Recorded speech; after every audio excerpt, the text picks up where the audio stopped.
They are deaths that close chapters, that end eras, that release nations from grips that have held them for decades. Joseph Stalin died such a death. 74 years old, alone on the floor of his dacha, helpless for hours while guards feared to enter, dying slowly from a stroke that his own paranoia had perhaps ensured no one would treat in time. This is the story of a man who rose from Georgian poverty to absolute power, who transformed a backward empire into an industrial superpower, who defeated Hitler's armies but killed millions of his own people, who built monuments while emptying villages, who changed the world through terror and will, and an absolute refusal to accept limits on his authority.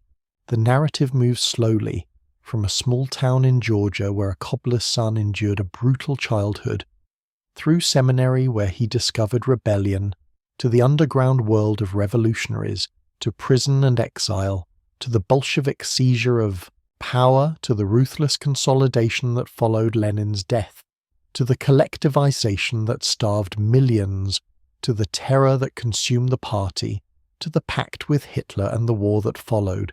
If you find yourself drawn into this history, consider leaving a like, subscribing or sharing where in the world you're listening tonight. Now to the beginning, to a small house in Georgia, to a child born into violence, to the origins of a dictator. Chapter 1. Gori, 1878.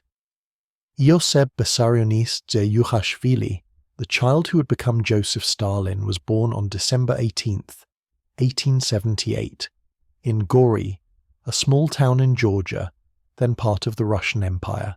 The town sat in a valley between mountains, dominated by an ancient fortress, populated by artisans and merchants and peasants, Georgian-speaking and culturally distinct from the Russian Empire that ruled it. He was born into poverty, into a family struggling to survive, into a household dominated by alcohol and violence. His father, Bessarion Yukhashvili, was a cobbler, making and repairing shoes in a workshop, drinking heavily, beating his wife and son, descending into alcoholism and rage. His mother, Ekaterina Geladze, called Keke, was a washerwoman, deeply religious, determined that her son would escape poverty, that he would become a priest, that he would have the education and the respect that she and her husband lacked. The child was called Soso, a Georgian diminutive, a nickname that would follow him through childhood. He was small, thin, weakened by illness. Smallpox at age 7 left his face pocked and scarred, gave him a permanent disfigurement that he would later try to hide in photographs that became part of his self-consciousness and his rage. His left arm was damaged, possibly from a childhood accident or infection, remained shorter and stiffer than his right, another physical defect that he compensated for through force of will and personality. His father's violence shaped him. Bessarion beat Keke, beat Soso, came home drunk and violent, created an atmosphere of fear and unpredictability. The boy learned to endure, learned that showing weakness invited more violence, learned that the strong dominated the weak, learned that authority came from the willingness to inflict pain. These lessons, absorbed in childhood, would inform his understanding of power for the rest of his life.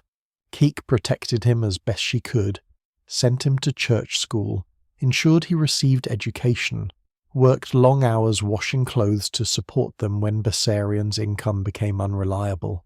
She was ambitious for her son, saw education as the path to escape, wanted him to become a priest, to achieve the respectability and security that poverty had denied his parents. Bessarion eventually left, abandoned the family, moved to Tbilisi to work in a factory, descended further into alcoholism, died in a drunken brawl in 1891 when Soso was 12. The absence of his father did not mean the end of violence. Soso had internalized it, had learned its lessons, carried the brutality he had experienced into his own character. The boy was intelligent, quick to learn, excelled in church school, won a scholarship to the Tbilisi Spiritual Seminary in 1894, age 15. the culmination of his mother's hopes, the opportunity to become a priest, to rise above poverty, to achieve respectability. The seminary was prestigious, trained Georgian boys for the Orthodox priesthood, provided rigorous education in theology, languages, history, music. But the seminary was also oppressive, authoritarian, monitored students constantly, forbade unsupervised reading, prohibited questioning of doctrine, demanded absolute obedience. The institution was designed to produce compliant priests who would serve the Russian Empire's interests, who would use religion to pacify subject populations, who would teach Georgian peasants to accept their place in the imperial hierarchy. Soso chafed under the rules, resented the authority, read forbidden books, discovered ideas that challenged everything the seminary taught. He read novels, histories, illegal political tracts, absorbed ideas about revolution, about class struggle, about the illegitimacy of authority, about the possibility of overthrowing the established order.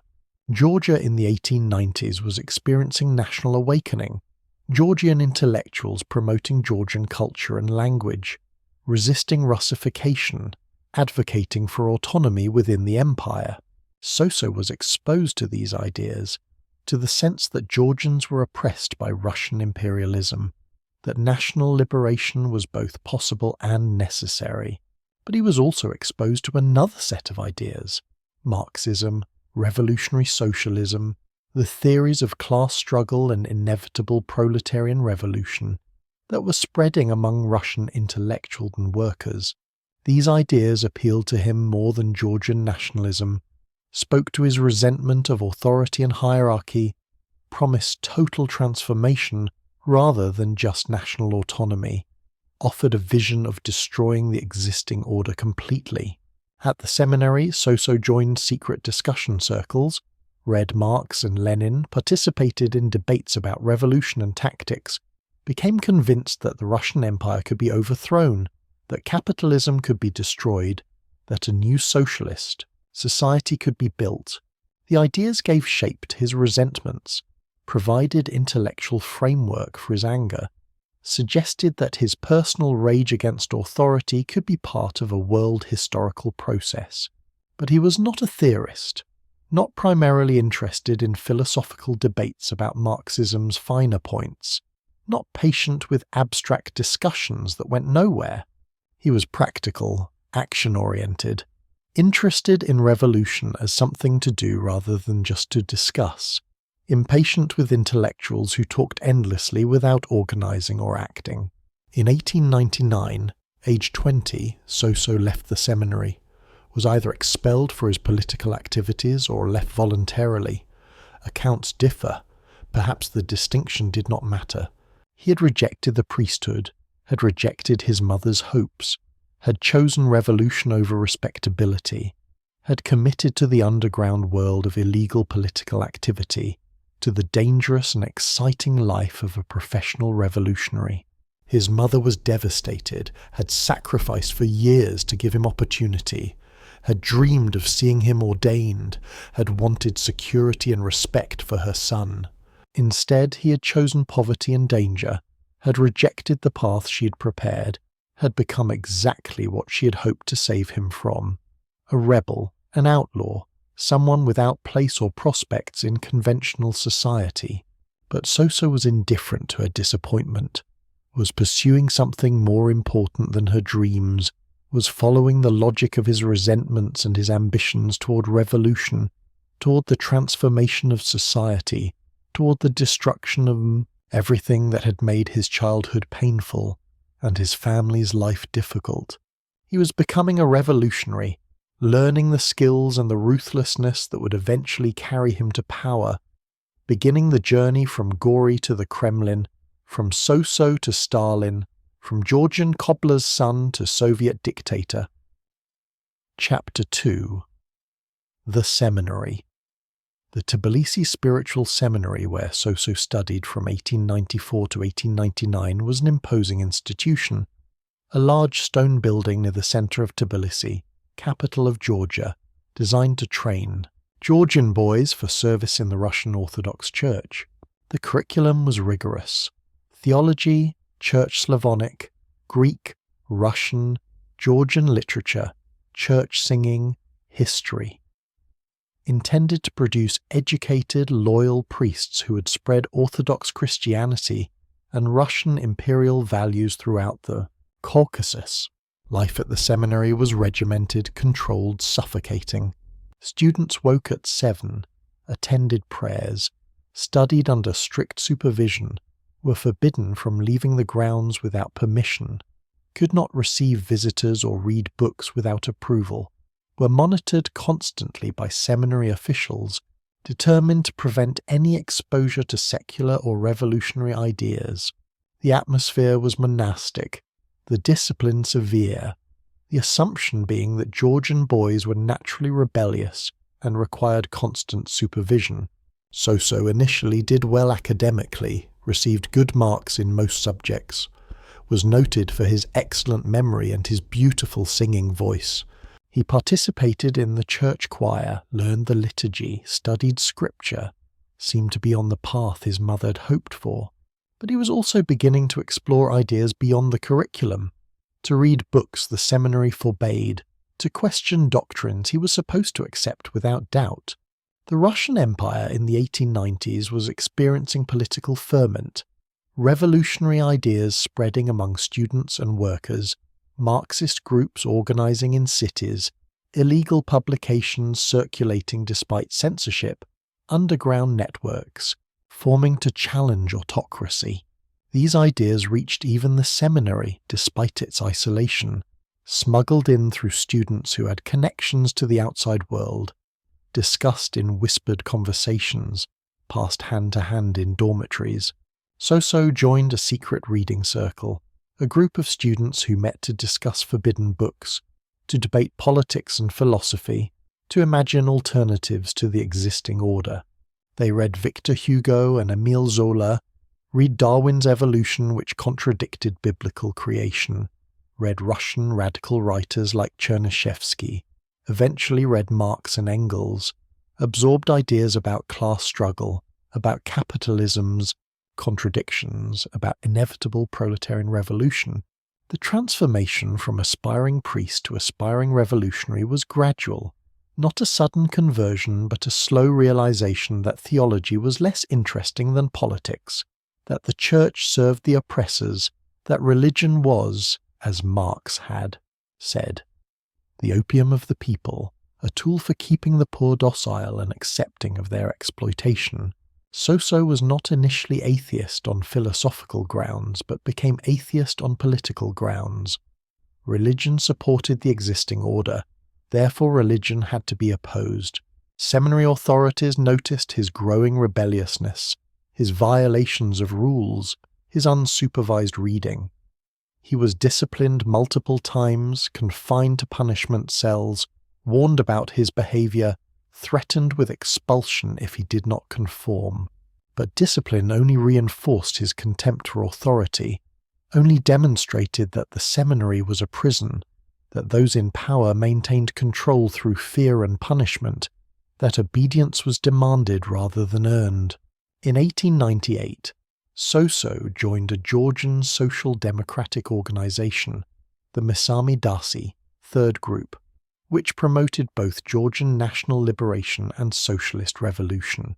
The organization was legal, operated openly, published a newspaper, held meetings, advocated for reforms, but it also had connections to the underground revolutionary movement, to the Russian Social Democratic Labour Party, to networks that were preparing for eventual armed uprising against the Tsar.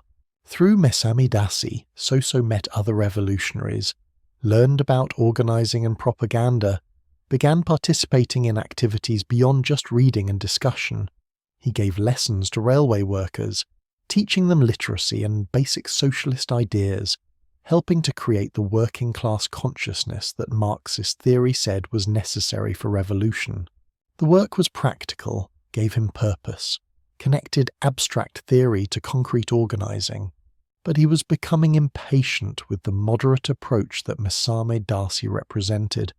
With their emphasis on legal work and gradual reform, with their reluctance to embrace illegal methods and direct confrontation with authorities, he was drawn to more radical approaches, to the Bolshevik faction within Russian social democracy that emphasized professional revolutionaries, centralized organization, and preparation for armed insurrection, rather than patient work within legal limits. In 1899, seminary authorities' patience was exhausted. They expelled So-So, officially for missing examinations, though the real reason was his political activities, his refusal to obey rules, his corrupting influence on other students. He was 20 years old, had spent 5 years at the seminary, had received significant education but no diploma, had prepared for the priesthood but had chosen revolution instead. His expulsion freed him to work full-time for the movement, to become a professional revolutionary, to dedicate himself entirely to the cause. He moved between Tbilisi and Batumi, worked odd jobs to survive, lived in poverty, spent his time organizing workers, writing propaganda, participating in strikes and demonstrations, learning the craft of revolution through practice rather than through books. In Tbilisi and Batumi, he encountered the realities of early industrial capitalism in Russia. Factories with brutal working conditions, poverty wages, no labor protections, workers treated as disposable, frequent industrial accidents, child labor, the raw exploitation that Marxist theory described, but that was even more terrible when witnessed directly.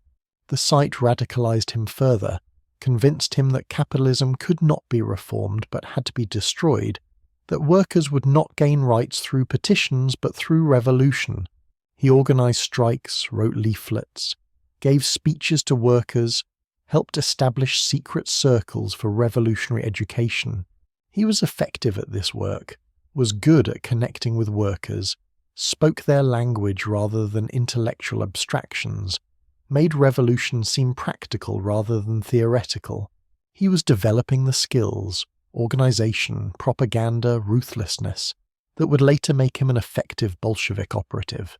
But he was also developing a reputation with the Tsarist secret police, the Okhrana, who monitored revolutionaries, infiltrated organizations with informers, arrested activists, sent them to exile in Siberia or to prison. In April 1902, So-So was arrested for the first time during a police raid in Batumi, was held in prison in Batumi and then Kutaisi for over a year, was sentenced in 1903 to 3 years exile in Siberia.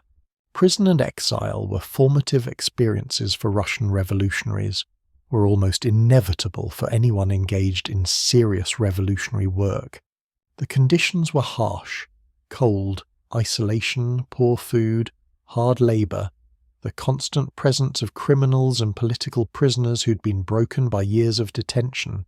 But prison and exile were also schools for revolutionaries, places where they met other activists, discussed theory and tactics, planned for the future, maintained their commitment despite suffering. So-So's first exile was to Novaya Uda in Siberia, a small village far from anywhere significant, where he was supposed to remain under police supervision, to live quietly and harmlessly until his sentence expired. But exile was not secure detention. Surveillance was loose, guards were few, determined exiles could escape if they were willing to risk harsh punishment if recaptured. So-So, like many revolutionaries, had no intention of serving his full sentence. In January 1904, just months into his exile, he escaped, made his way back to Tbilisi, resumed revolutionary work under assumed names, continued organizing despite being a fugitive. The escape established a pattern: arrest, exile, escape, return to underground work. Over the next decade, he would be arrested and exiled multiple times, would escape multiple times, would spend years living under false names, moving between cities, constantly evading police, existing in the shadowy world of the revolutionary, underground where survival required cunning, ruthlessness, and absolute dedication to the cause. The seminary had prepared him for one kind of life, respectable, religious, serving the established order. But he had chosen another kind of life entirely, dangerous, illegal, dedicated to destroying the established order. The boy who had entered the seminary hoping to escape poverty through the priesthood had left it hoping to escape poverty by destroying the system that created it. The transformation from Soso the seminarian to Koba the revolutionary was complete. What remained was the longer transformation to Stalin, to power, to the dictatorship that would consume millions and reshape the world. Chapter 3. Revolutionary Beginnings. In the underground world of revolutionary Russia at the beginning of the 20th century, Soso adopted revolutionary pseudonyms, the most significant being Koba, taken from a Georgian folk hero, a Robin Hood, figure who fought against oppressors. The name suited him, reflected his self-image as a fighter against injustice, as someone who would take from the powerful and give to the powerless, as someone willing to use violence in pursuit of justice. The revolutionary movement he joined was fractured, divided into competing factions with different theories and tactics. The Russian Social Democratic Labour Party, founded in 1898, had split by 1903 into two factions, Bolsheviks and Mensheviks, over questions of party organisation and revolutionary strategy. The split seemed abstract, theoretical, concerned with questions about party membership criteria and the role of professional revolutionaries that seemed unimportant to outsiders. But the differences were real and would prove consequential. Vladimir Lenin, leader of the Bolsheviks, argued for a tightly organised party of professional revolutionaries, a disciplined vanguard that would lead the working class, operate through centralised command, make decisions quickly, maintain security through compartmentalisation and secrecy.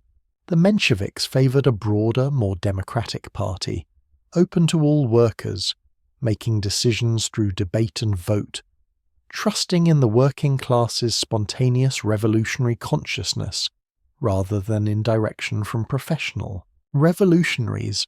Koba was attracted to the Bolshevik approach, to Lenin's emphasis on organisation and discipline, to the idea that revolution required professional conspirators rather than just workers with grievances. He was not interested in the theoretical debates that occupied Menshevik intellectuals, was impatient with endless discussions about Marxist philosophy, wanted action rather than talk, wanted to organise strikes and robberies and uprisings rather than to publish journals and hold conferences. In the Caucasus, where Koba operated, the distinction between Bolsheviks and Mensheviks was less clear than in European Russia. Revolutionary groups often included both factions, cooperated on practical matters even while debating theory, recognized that in the periphery of the empire defeating Tsarism mattered more than factional purity. Koba worked with both factions, maintained connections across factional lines, was less interested in doctrinal correctness than in effective action. But he was developing a reputation, becoming known among Caucasian revolutionaries as an effective organizer, someone who could mobilize workers, who could plan strikes, who was ruthless about maintaining security, who was willing to use violence when necessary. He wrote articles for underground newspapers, published propaganda, helped spread Bolshevik ideas, contributed to the revolutionary press under various pseudonyms. In 1905, revolution erupted across Russia, triggered by military defeats in the Russo-Japanese War, by economic hardship, by decades of accumulated grievances against autocracy. The spark was Bloody Sunday in January 1905 when troops fired on peaceful demonstrators in St. Petersburg, killing hundreds, shattering the illusion that the Tsar cared about his people's welfare. The massacre triggered strikes, demonstrations, peasant uprisings, naval mutinies, the formation of workers' councils called Soviets, the emergence of open revolutionary activity on a scale not seen in Russian history. Koba participated in the revolutionary upsurge in the Caucasus, helped organize strikes in Baku's oil fields, participated in demonstrations, wrote propaganda explaining the revolution's significance, worked to spread revolutionary consciousness among workers and peasants. The experience was exhilarating, seemed to confirm Marxist predictions about inevitable proletarian revolution, demonstrated that the Tsarist regime could be challenged, that mass action could paralyze the government. But the revolution ultimately failed, was suppressed by late 1906 through combination of concessions and repression.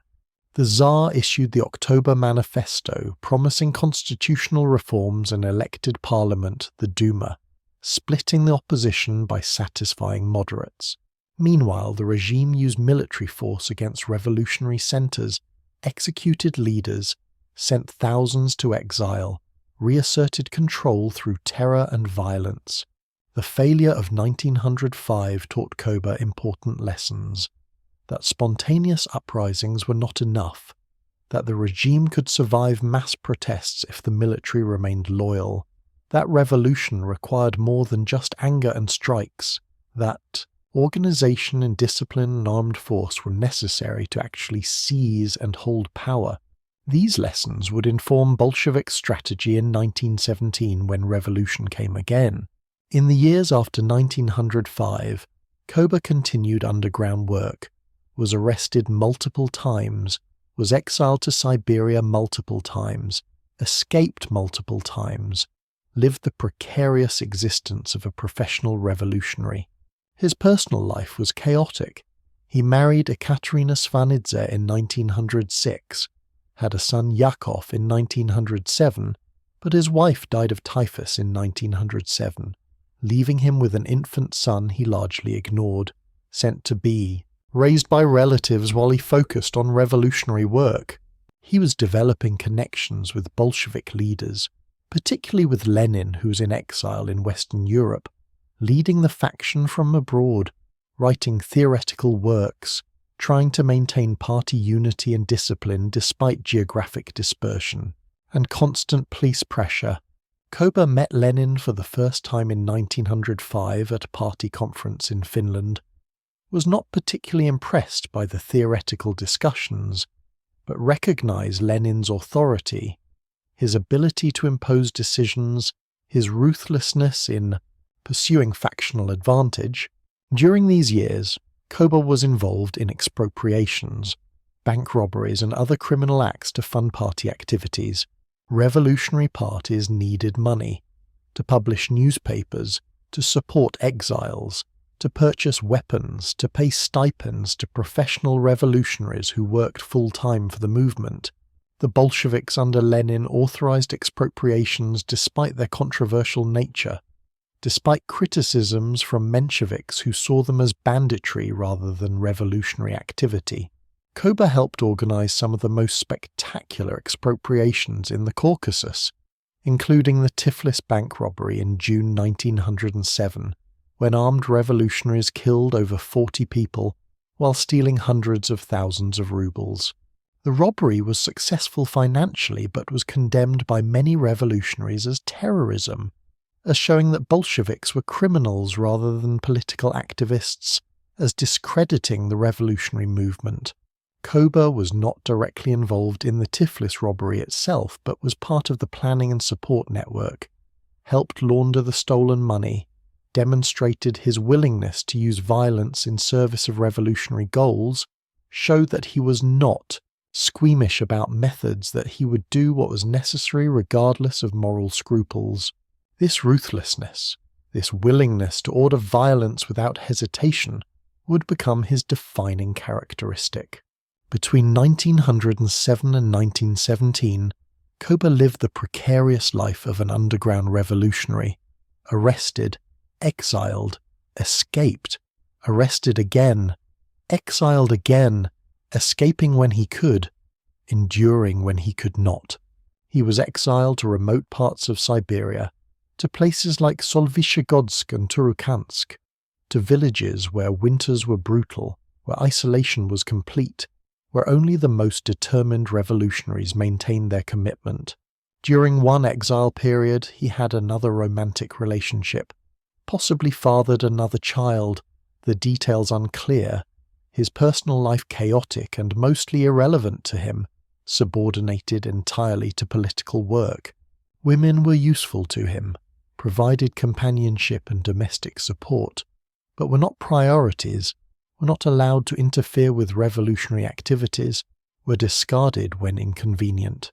In 1912, Lenin officially broke with the Mensheviks, declared the Bolsheviks a separate party, established a central committee that included Koba, giving him official status in the Bolshevik leadership. Koba was not a major theorist, was not one of the intellectual leaders who wrote lengthy analyses of Marxism and revolution, but he was a practical organizer, was effective at the unglamorous work of maintaining party structures, raising money, maintaining discipline, was valuable to Lenin precisely because he was willing to do the dirty work that intellectuals avoided. In early 1917, Koba was in exile in Turkhansk, a remote Arctic village, seemingly trapped there until his sentence expired in 1918. He could not have known that revolution was coming, that the Tsarist regime was about to collapse, that he would soon return to European Russia, that he would participate in the events that would change world history. But the opportunity was approaching. The moment was coming.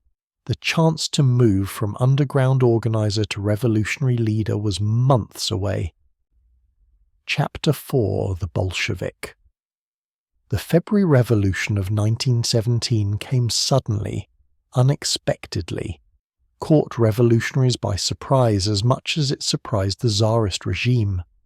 The collapse began in late February in Petrograd, formerly St. Petersburg, with bread riots, strikes, demonstrations against the war and food shortages, frustrated women protesting that they could not feed their families, workers demanding better conditions, soldiers refusing to fire on demonstrators.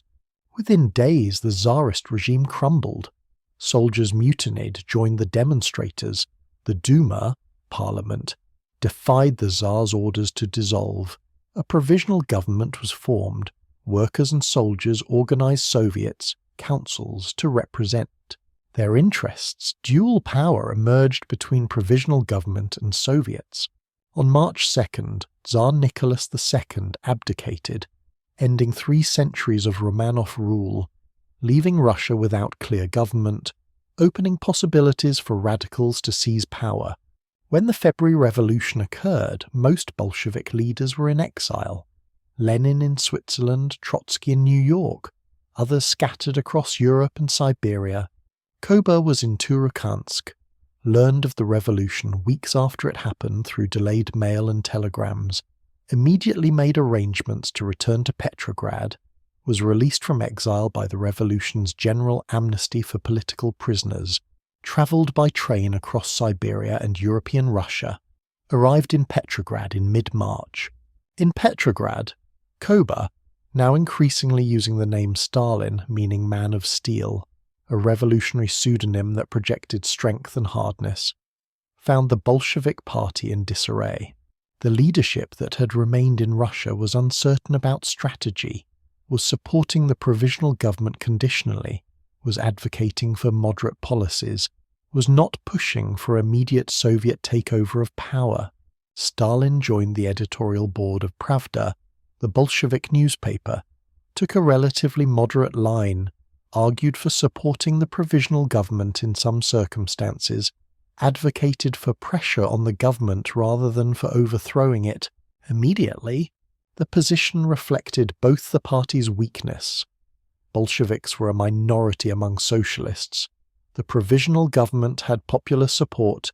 Immediate seizure of power seemed impractical, and Stalin's pragmatic assessment that revolution required preparation rather than premature action. But Lenin, still in Switzerland, was outraged by the Bolsheviks' moderation, wrote the April theses demanding that the party oppose the provisional government, refuse all cooperation, prepare for Soviet seizure of power, build toward proletarian revolution rather than settling for bourgeois democracy.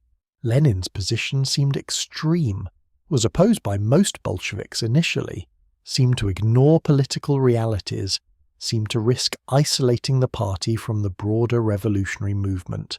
Lenin returned to Petrograd in April 1917, having travelled through Germany in sealed train provided by German government, which hoped Lenin's return would destabilise Russia and lead to Russia's exit from World War I. Lenin immediately began arguing for his position, fighting within the party for acceptance of the April Theses, using his authority and his force of personality to overcome opposition, eventually convincing the party to adopt his line. Stalin accepted Lenin's leadership, dropped his earlier moderate position, aligned with Lenin's call for Soviet power, demonstrated the flexibility and opportunism that characterized his political approach. He was not a man of rigid principles, was not committed to particular theoretical positions, was willing to adjust his stance to align with whoever held power within the party, recognized that Lenin's authority was decisive and that challenging it was futile. Through summer and fall of 1917, the Bolsheviks built strength, exploited the provisional government's weaknesses, its continuation of the unpopular war, its inability to address land reform, its failure to solve food shortages, its loss of control over military forces. The Bolsheviks promised peace, land to peasants, workers' control of factories, power to the Soviets, offered simple slogans that appealed to war-weary soldiers and hungry workers and land-hungry peasants. Stalin's role during this period was organizational rather than publicly visible. He worked behind the scenes, edited Pravda, served on party committees, helped coordinate Bolshevik activities, maintained party discipline, enforced Lenin's decisions, did the administrative work that kept the party functioning. He was not a great orator like Trotsky, did not inspire crowds, did not write brilliant theoretical works, but he was effective at the less glamorous work of organization and coordination. The Bolsheviks attempted an armed uprising in July 1917 during the July Days, when soldiers and workers spontaneously demonstrated demanding Soviet power, but the provisional government suppressed the uprising, arrested Bolshevik leaders, forced Lenin into hiding, temporarily crushed the party's momentum. Stalin avoided arrest, maintained party operations during the repression, helped rebuild after the July setback. By fall 1917, conditions had deteriorated further. The war was going badly, German forces were advancing, food shortages were worsening. The provisional government was losing authority. The political situation was increasingly chaotic. Lenin, from hiding, demanded immediate armed uprising, argued that the moment for seizure of power had arrived, that waiting longer would mean missing the opportunity. The October Revolution, Bolshevik seizure of power, occurred on October 25th, November 7th by the Western calendar, 1917. The uprising was led by Trotsky, and the Military Revolutionary Committee was relatively bloodless in Petrograd, succeeded within 24 hours, transferred power from the provisional government to the Soviets now dominated by Bolsheviks. Stalin's role in the October Revolution itself was minimal. He was not among the key leaders organizing the uprising, was not present at the crucial moments, contributed mainly through administrative work and party coordination. His relative unimportance in the revolution's actual seizure of power would later be obscured by Soviet propaganda that inflated his role, making him seem central to events where he was actually peripheral. But what mattered was not his role in October, but his role afterwards, in the consolidation of power, in the civil war that followed, in the ruthless suppression of opposition, in the building of the party-state apparatus that would become the foundation of Soviet power. The revolution created opportunities for someone with Stalin's skills, organization, ruthlessness, willingness to make hard decisions, lack of sentimentality about violence. The Bolsheviks had seized power in Petrograd, but that was only the beginning. They had to extend power throughout Russia, had to defeat counter-revolutionary forces, had to win a civil war, had to build a new state apparatus, had to survive economic collapse and foreign intervention, and the resistance of millions who opposed. Bolshevik rule? The real test was not seizing power but holding it, not winning in October but surviving the years that followed. Stalin would prove valuable precisely because the tasks ahead required ruthlessness more than brilliance, required willingness to use terror more than ideological sophistication, required administrative competence more than revolutionary heroism. The man of steel was entering his element, was beginning the rise that would eventually take him to absolute power, would begin the transformation from revolutionary organizer to dictator. Chapter 5. Exile, an escape. Before the revolution elevated him to power, Stalin spent years in the cycle that defined Russian revolutionary life: arrest, exile, escape, underground activity, arrest again. The pattern repeated through the 1900s and 1910s shaped him, taught him survival skills, connected him with other revolutionaries, demonstrated his commitment to the cause despite constant hardship. His first exile to Siberia came in 1903, when he was arrested in Batumi and sentenced to 3 years in Novaya Uda, a small village in Irkutsk province. Siberian exile was the Tsarist regime's method for dealing with political dissidents, remote enough to isolate them from cities where they could organize, harsh enough to break the spirits of those who are not deeply committed, loosely supervised, enough that determined exiles could escape if they were willing to risk the consequences. Stalin's first exile lasted only months before he escaped in January 1904, made his way back to Tbilisi, resumed revolutionary work under assumed names. The escape was relatively easy. Surveillance in remote villages was minimal, local police were few and poorly paid, exiles who could afford bribes or who had local connections could disappear without much difficulty. The Tsarist regime knew that many exiles escaped but considered it acceptable as long as the most dangerous revolutionaries were periodically removed from major cities. Between 1904 and 1907, Stalin moved between Tbilisi and Baku, organized strikes and demonstrations, wrote propaganda, participated in the 1905 revolution's upheavals, continued underground work. Despite constant police surveillance, he was arrested again in April 1908 in Baku, was sentenced to 2 years' exile in Solvitchegodsk in northern Russia, served most of this sentence but escaped again in June 1909. Each arrest and exile followed similar patterns: police raids based on informer reports, detention for months before trial, administrative exile without formal court proceedings, transport to remote locations, life in small villages under police, supervision, planning escapes or waiting for sentences to expire. The experiences were formative, separated committed revolutionaries from dilettantes, created networks of activists who met repeatedly in various prisons and exile settlements. Stalin was arrested again in March 1910 in Baku, was exiled again to Solvitchegodsk, remained there until June 1911 when his sentence expired and he was legally allowed to return to European Russia. Between 1911 and 1912, he participated in Bolshevik activities in St. Petersburg. Petersburg and Baku was co-opted onto the Bolshevik Central Committee in January 1912 at the Prague Conference, gaining official status in party leadership. His elevation to the Central Committee reflected his value to Lenin. He was reliable, was effective at practical organizing, was not involved in the constant theoretical disputes that divided Bolshevik intellectuals, was willing to do whatever needed, doing without questioning orders or demanding explanations. Lenin valued these qualities, needed people who would execute decisions rather than endlessly debating them.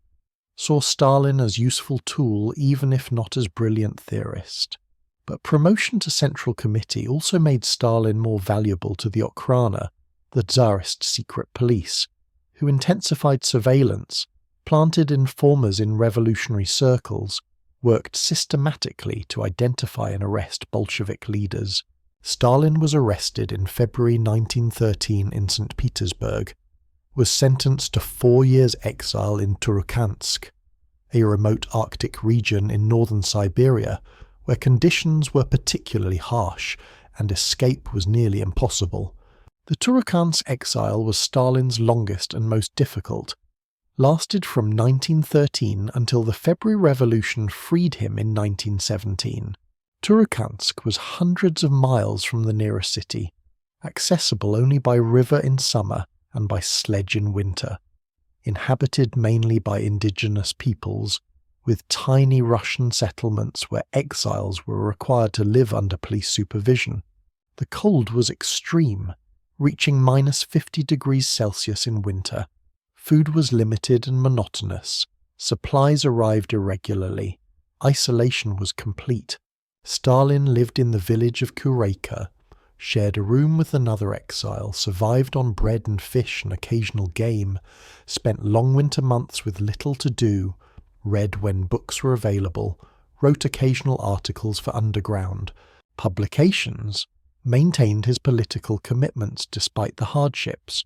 The experience was miserable but also demonstrated his toughness, his ability to endure without breaking, his determination to continue even when conditions seemed unbearable. During the Turkhansk exile, Stalin had a relationship with a local woman, probably fathered a child, the details sparse and mostly unconfirmed, his personal life chaotic and poorly documented. Women were important to him mainly for practical purposes: companionship, domestic support, sexual gratification, but were not allowed to interfere with political work, were abandoned when they became inconvenient or when political opportunities required moving on. He made one escape attempt from Turkhansk but was quickly recaptured, was punished with stricter supervision, decided to wait out his sentence rather than risk another failed escape. The remote location made escape extremely difficult, required extensive planning and resources that Stalin lacked, meant that remaining in exile until political circumstances changed was more practical than futile escape attempts. The February Revolution's amnesty for political exiles freed Stalin in March 1917, allowed him to return to Petrograd, gave him the opportunity to participate in revolutionary events, to rise within the Bolshevik Party, to move from obscure exile to positions of real power. The years of arrest and exile had not broken him, had proven his commitment, had given him credentials as a professional revolutionary who had suffered for the cause, had connected him with networks of activists who had shared similar experiences. The exile years also shaped his personality, reinforced his ruthlessness, taught him that survival required hardness, that showing weakness was dangerous, that trusting others was foolish, that the world was hostile and that only the strong survived. These lessons, combined with the brutality of his childhood and his experiences in the underground, created a personality characterized by suspicion, ruthlessness, and absolute determination to never again be powerless, to never again be at the mercy of others, to achieve power that would make him immune to the suffering he had endured. Chapter 6. The Revolution. The October Revolution placed the Bolsheviks in power but did not secure that power, did not end resistance, did not create functioning government. Seizing the Winter Palace and dispersing the provisional government was the easy part. Accomplished in Petrograd with relatively little violence, achieved in a single day through coordinated action by military revolutionary committee forces and pro-Bolshevik military units, but extending Bolshevik power beyond Petrograd, establishing control over Russia's vast territory, defeating the counter-revolutionary forces that immediately organized to restore the old order, building a state apparatus that could actually govern, These tasks would require years, would cost millions of lives, would transform the Bolshevik Party from a revolutionary conspiracy into a ruling dictatorship. Stalin's role in the immediate post-revolutionary period was primarily administrative, organizational, not publicly prominent but increasingly important to the regime's functioning.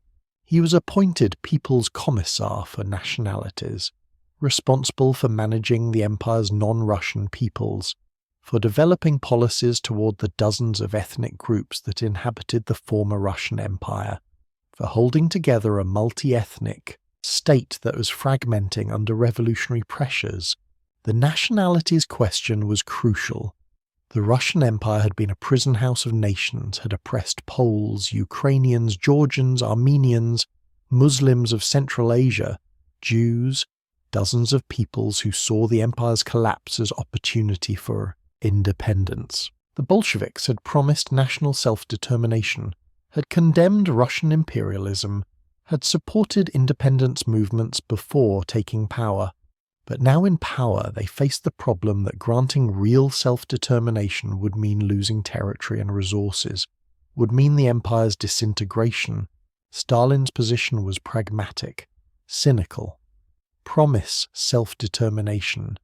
Use it as propaganda to gain support, but structure it so that Bolshevik control was maintained, so that independence meant autonomy within a Bolshevik-dominated federation rather than actual sovereignty. The approach required balancing contradictions, required using nationalist rhetoric while maintaining centralized control, required both granting concessions and suppressing separatist movements when they became genuinely independent rather than merely autonomous. In November 1917, the Bolsheviks issued the Declaration of Rights of the Peoples of Russia, promising equality and sovereignty to all nationalities, proclaiming the right to self-determination including secession. But the declaration was propaganda, designed to attract non-Russian support, not a genuine commitment to allow independence. In practice, the Bolsheviks used military force to crush separatist movements, installed Bolshevik governments in non-Russian areas, maintained central control while allowing cultural autonomy and nominal self-government. Stalin's background as a Georgian made him useful for nationalities policy, gave him credibility when dealing with non-Russian groups, allowed the Bolsheviks to argue that they were not simply Russian imperialists, but were genuinely committed to equality among peoples. But Stalin himself had long since transcended his Georgian identity, identified primarily as a Bolshevik and Russian speaker, had no sentimental attachment to Georgian nationalism, was willing to use force against Georgian independence movements just as readily as against any other threat to Bolshevik power. In early 1918, the regime faced immediate crises, German armies advancing, food shortages creating urban starvation, peasants seizing land without waiting for legal redistribution, workers taking over factories, local Soviets acting independently, the beginnings of civil war as anti-Bolshevik forces organized. The Bolsheviks needed to make peace with Germany, needed to establish functioning government, needed to suppress opposition, needed to survive long enough to consolidate power. The Treaty of Brest-Litovsk, signed in March 1918, ended Russia's participation in World War I by conceding enormous territories to Germany, Poland, Ukraine, the Baltic states, parts of Belarus, vast agricultural and industrial regions that Germany occupied.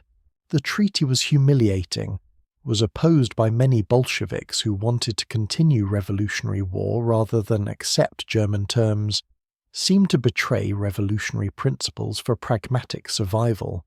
Stalin supported the treaty, aligned with Lenin, who argued that the Bolshevik regime's survival required peace regardless of cost, that revolutionary war was impossible without an army, that Germany would crush Russia if fighting continued. The position was pragmatic, demonstrated Stalin's focus on power rather than principles, his willingness to accept humiliating compromises if they served the goal of maintaining Bolshevik rule.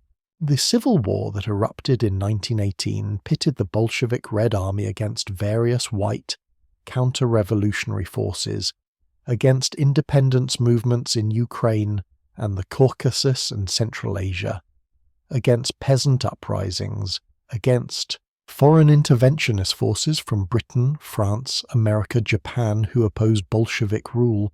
The war was brutal, fought without clear front lines, characterized by atrocities on all sides, devastating Russia's economy and population. Stalin was sent to various fronts during the Civil War, served as political commissar with Red Army units, was responsible for maintaining political discipline, for preventing counter-revolutionary activity, for ensuring that military commanders followed party directives. His most significant assignment was in Tsaritsyn, later Stalingrad, in summer and fall 1918, where he clashed with military specialists, executed officers suspected of disloyalty, implemented harsh requisitioning of grain from peasants, contributed to the defense of the city against white forces. The Tsaritsyn assignment brought Stalin into conflict with Trotsky, the commissar for war who had created the Red Army, who advocated for using former Tsarist officers as military specialists despite their political unreliability, who believed that military expertise was necessary for victory even if it required tolerating politically suspect commanders. Stalin disagreed, favored political reliability over military competence, was willing to execute specialists rather than trust them, believed that revolutionary enthusiasm could compensate for lack of training. The conflict with Trotsky would become central to Stalin's later rise to power, would provide the factional basis for his campaign against Trotsky in the 1920s, would allow Stalin to portray himself as defender of party control against Trotsky's alleged militarism. But in 1918, both men were serving the revolution, were valued by Lenin for different qualities, were not yet engaged in the power struggle that would define Soviet politics after Lenin's death. Stalin's Civil War service was competent if not brilliant, contributed to Bolshevik victories without being decisive, demonstrated his ruthlessness and his willingness to use terror without hesitation. He was not a great military strategist, did not win major battles through tactical genius, but he was effective at maintaining political control, at ensuring that armies followed party directives, at suppressing dissent within military ranks. The Civil War ended in Bolshevik victory by late 1920, with white forces defeated, foreign interventionists withdrawn, independence movements crushed or forced into accommodation. The victory was costly. Millions dead from combat and disease and famine, the economy destroyed, agriculture and industry functioning at a fraction of pre-war levels, the population exhausted and traumatized by years of continuous warfare. The Bolsheviks had won but had inherited ruins, had secured power over a country that was starving and devastated, had to build socialism in conditions of poverty and backwardness that Marxist theory had not anticipated. The challenges of governing would prove even more difficult than the challenges of seizing power, would require different skills, would create opportunities for Stalin's particular talents to carry him towards supreme power. Chapter 7. Civil War. The Russian Civil War from 1918 to 1921 was not a single conflict but multiple overlapping wars. Red against white, Bolsheviks against independence movements, peasant uprisings against grain, requisitions, battles between rival socialist factions, foreign intervention forces fighting Bolshevik power. The complexity was overwhelming, the suffering immense, the outcome uncertain for years. The white forces, anti-Bolshevik armies led by former Tsarist generals, organized in several regions, establishing governments in Siberia, in southern Russia, in the Baltic, coordinating with foreign powers who provided weapons and supplies. The whites represented diverse groups, monarchists wanting to restore the Tsar, liberals wanting democratic republic, military officers wanting to restore order, nationalists wanting autonomous regions within a federal Russia. Their diversity was both strength and weakness, created broad coalition but also prevented unified strategy.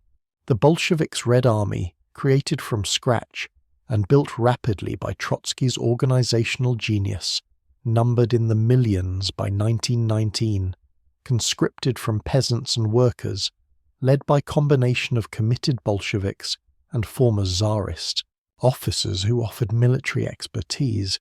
The Red Army's political commissars, Stalin among them, ensured political loyalty, watched commanders for signs of treason, maintained party control through terror and propaganda. Stalin's role during the Civil War was as political troubleshooter, sent to crisis points where military or political situations required harsh measures, authorized to use whatever methods seemed necessary, judged by results rather than by adherence to procedures or principles. His assignments took him to multiple fronts: Tsaritsyn on the Volga, Petrograd when threatened by white forces, the Polish front during the Soviet-Polish War. At Tsaritsyn in summer 1918, Stalin clashed repeatedly with Trotsky over military policy, over the use of military specialists, over grain requisitioning methods, over command structure. Stalin favored revolutionary enthusiasm over military expertise, trusted only committed Bolsheviks regardless of their military competence, was willing to execute officers on suspicion without trial or investigation. Trotsky favored professional military organization, believed that winning the war required using experienced officers even if they were politically unreliable, insisted on regular military hierarchy with political commissars supervising but not replacing commanders. Lenin initially supported Stalin's approach, valued his ruthlessness, appreciated his willingness to take harsh measures without hesitation. But as the military situation deteriorated as white forces advanced and Red armies suffered defeats, Lenin increasingly sided with Trotsky, recognized that military competence mattered, that revolutionary enthusiasm without military skill led to defeats, that winning required listening to military experts rather than just to political commissars. The conflict with Trotsky during the Civil War created lasting enmity, established patterns of rivalry that would continue after the war ended, provided Stalin with grievances and resentments that he would later exploit when fighting for power. Stalin believed that Trotsky was arrogant, condescending, contemptuous of Bolsheviks who lacked Trotsky's intellectual brilliance and his revolutionary credentials from 1905 and 1917. Trotsky viewed Stalin as a useful but limited functionary, competent at administration but lacking vision, valuable for dirty work but not for strategic thinking. Both assessments contained truth, but both also underestimated the other's capabilities. Trotsky underestimated Stalin's political skill, his ability to build alliances, his understanding of party dynamics, his patience in accumulating power. Stalin underestimated Trotsky's popularity within the party, his prestige as organizer of the October Revolution and creator of the Red Army, his intellectual influence on party ideology. The mutual underestimation would prove fatal for Trotsky and beneficial for Stalin when the struggle for Lenin's succession began. During the Civil War, the Bolsheviks implemented war communism, economic policies designed to support the military effort, requisitioning grain from peasants to feed cities and armies, nationalizing all industry, prohibiting private trade, introducing labor conscription, distributing goods through rationing rather than through markets. The policies were justified as temporary wartime measures, but reflected deeper Bolshevik ideological commitments to abolishing capitalism, to centralized economic planning, to state control of all production and distribution. War communism created famine, destroyed incentives for agricultural production, alienated peasants who were forced to surrender grain at bayonet point, produced economic collapse even worse than the war's direct destruction. Millions died from hunger and disease caused by economic policies as much as by military operations, particularly during the famine of 1921 when grain requisitions left peasants without seed for planting or food for survival. Stalin supported war communism without hesitation, saw peasant resistance as counter-revolutionary, authorized brutal suppression of peasant uprisings, showed no sympathy for those who starved as a result of requisitioning policies.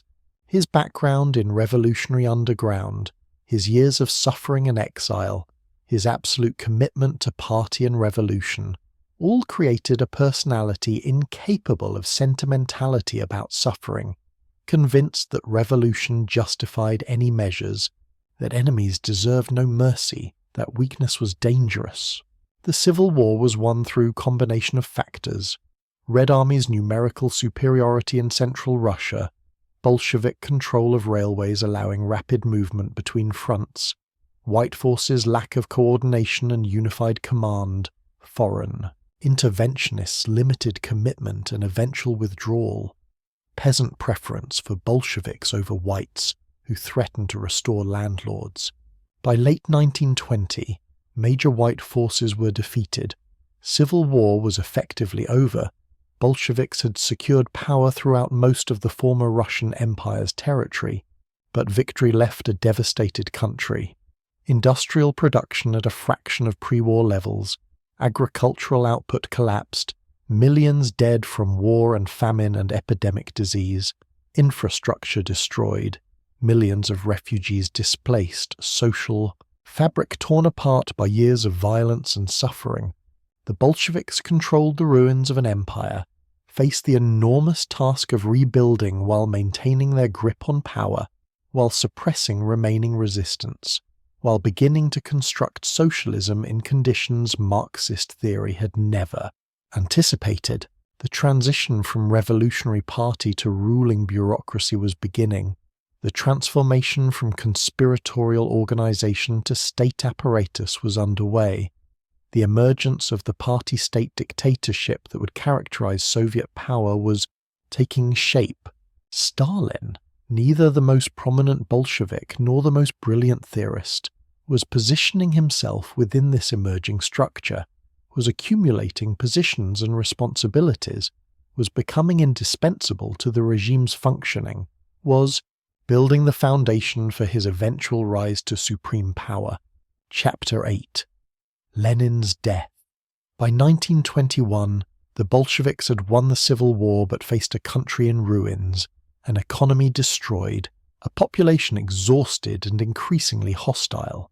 The introduction of the new economic policy, NEP, in March 1921 was admission that war communism had failed, that the attempt to abolish capitalism immediately had produced catastrophe, that survival required compromising with market forces and private enterprise.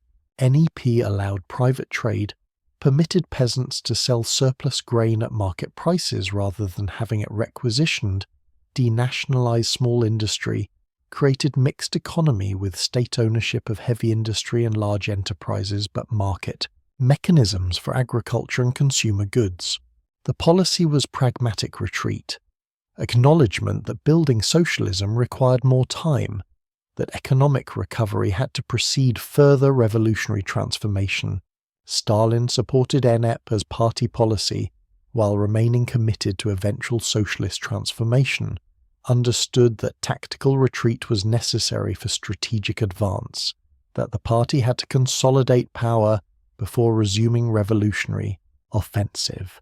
His pragmatism, his willingness to compromise when necessary, while never losing sight of ultimate goals, served him well, allowed him to support unpopular policies without seeming to betray revolutionary principles.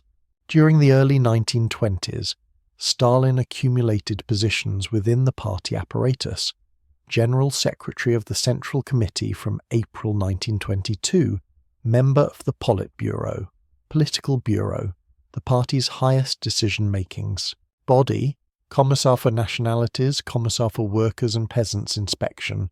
The positions seemed administrative, less prestigious than Trotsky's position as Commissar for War or than theoretical work of leaders like Bukharin or Zinoviev, but they gave Stalin control over personnel, over party organization, over the apparatus that determined who received appointments, who was promoted, who was assigned to desirable or undesirable positions. Lenin, Russia's undisputed leader since the revolution, began suffering health problems in May 1922. A stroke that partially paralyzed him, affected his speech, reduced his capacity for work. He recovered partially, returned to work, but suffered additional strokes in December 1922 and March 1923, each leaving him weaker, more incapacitated, increasingly unable to lead the party and government he had created. Lenin's illness created succession crisis, raised the question of who would lead the party after his death, generated competition among Bolshevik leaders who had different visions for Soviet future, who had personal rivalries dating from revolutionary underground and civil war, who represented different approaches to Marxism and revolution. The struggle for succession would dominate Soviet politics through the 1920s, would result in Stalin's triumph and the elimination of all his rivals. Lenin, aware that he was dying, aware of the succession struggle developing, dictated notes that became known as his testament, assessments of leading Bolsheviks, recommendations for party reorganization, warnings about dangers facing the revolution. The testament, dictated in December 1922 and early January 1923, evaluated 6 potential successors: Stalin, Trotsky, Zinoviev, Kamenev, Bukharin, Pyatakov, praising and criticizing each. Lenin's assessment of Stalin was damning. Comrade Stalin, having become General Secretary, has concentrated enormous power in his hands, and I am not sure that he always knows how to use that power with sufficient caution. On January 4th, 1923, Lenin added a postscript recommending Stalin's removal from the General Secretary position. Stalin is too rude, and this fault, entirely supportable in relations among us communists, becomes insupportable in the office of General Secretary. Therefore, I propose to the comrades to find a way to remove Stalin from that position and appoint to it another man. The testament was explosive, would have ended Stalin's political career if published and acted upon, represented Lenin's final judgment that Stalin's character flaws made him unsuitable for supreme leadership. But Lenin's final stroke in March 1923 left him completely incapacitated, unable to speak or write, removed from political activity, dying slowly over 15 months before his death in January 1924. The testament was suppressed, was not published or widely circulated within the party, was presented to a small group of party leaders who decided collectively not to make it public, not to remove Stalin as Lenin had recommended. The decision reflected multiple factors: reluctance to create open succession struggle while Lenin still lived, recognition that Stalin controlled the party apparatus and that removing him would be difficult, collective leadership's preference for maintaining stability rather than provoking crisis. Stalin's survival of the testament's threat was crucial, allowed him to continue consolidating power, to use his control of party apparatus to place supporters in key positions, to build alliances with other leaders against Trotsky, who was everyone's main rival. The coalition against Trotsky, called the Triumvirate of Stalin, Zinoviev and Kamenev, dominated the party in the years immediately after Lenin's death, worked together to marginalize Trotsky, to prevent him from succeeding Lenin despite his revolutionary prestige and his intellectual brilliance. Lenin died on January 21, 1924, age 53, from complications of the strokes and from general health deterioration caused by years of revolutionary stress and an assassination attempt in 1918 that had left bullets in his body. His death was announced immediately, generated genuine grief among many Bolsheviks and Soviet citizens who revered him, created cult of Lenin that would become central to Soviet ideology, transformed the revolutionary leader into secular saint whose authority would legitimate all future Soviet policies. Stalin played a central role in Lenin's funeral, gave a eulogy that was actually a religious oath. In leaving us, Comrade Lenin commanded us to hold high and keep pure the great title of party member. We vow to you, Comrade Lenin, that we will honourably fulfil this your commandment, treating Lenin as God-figure whose commandments must be obeyed, establishing himself as Lenin's devoted disciple and true heir. The performance was effective propaganda, associated Stalin with Lenin's authority, positioned him as loyal follower rather than as ambitious rival. Lenin's body was embalmed, placed in a mausoleum in Red Square, transformed into holy relic to be venerated, made into symbol of revolutionary continuity and party legitimacy. The creation of Lenin's cult was led by Stalin, who understood the power of symbolic politics, who recognized that controlling Lenin's legacy meant controlling claims to legitimate authority, that whoever could successfully present himself as Lenin's heir would win the succession struggle.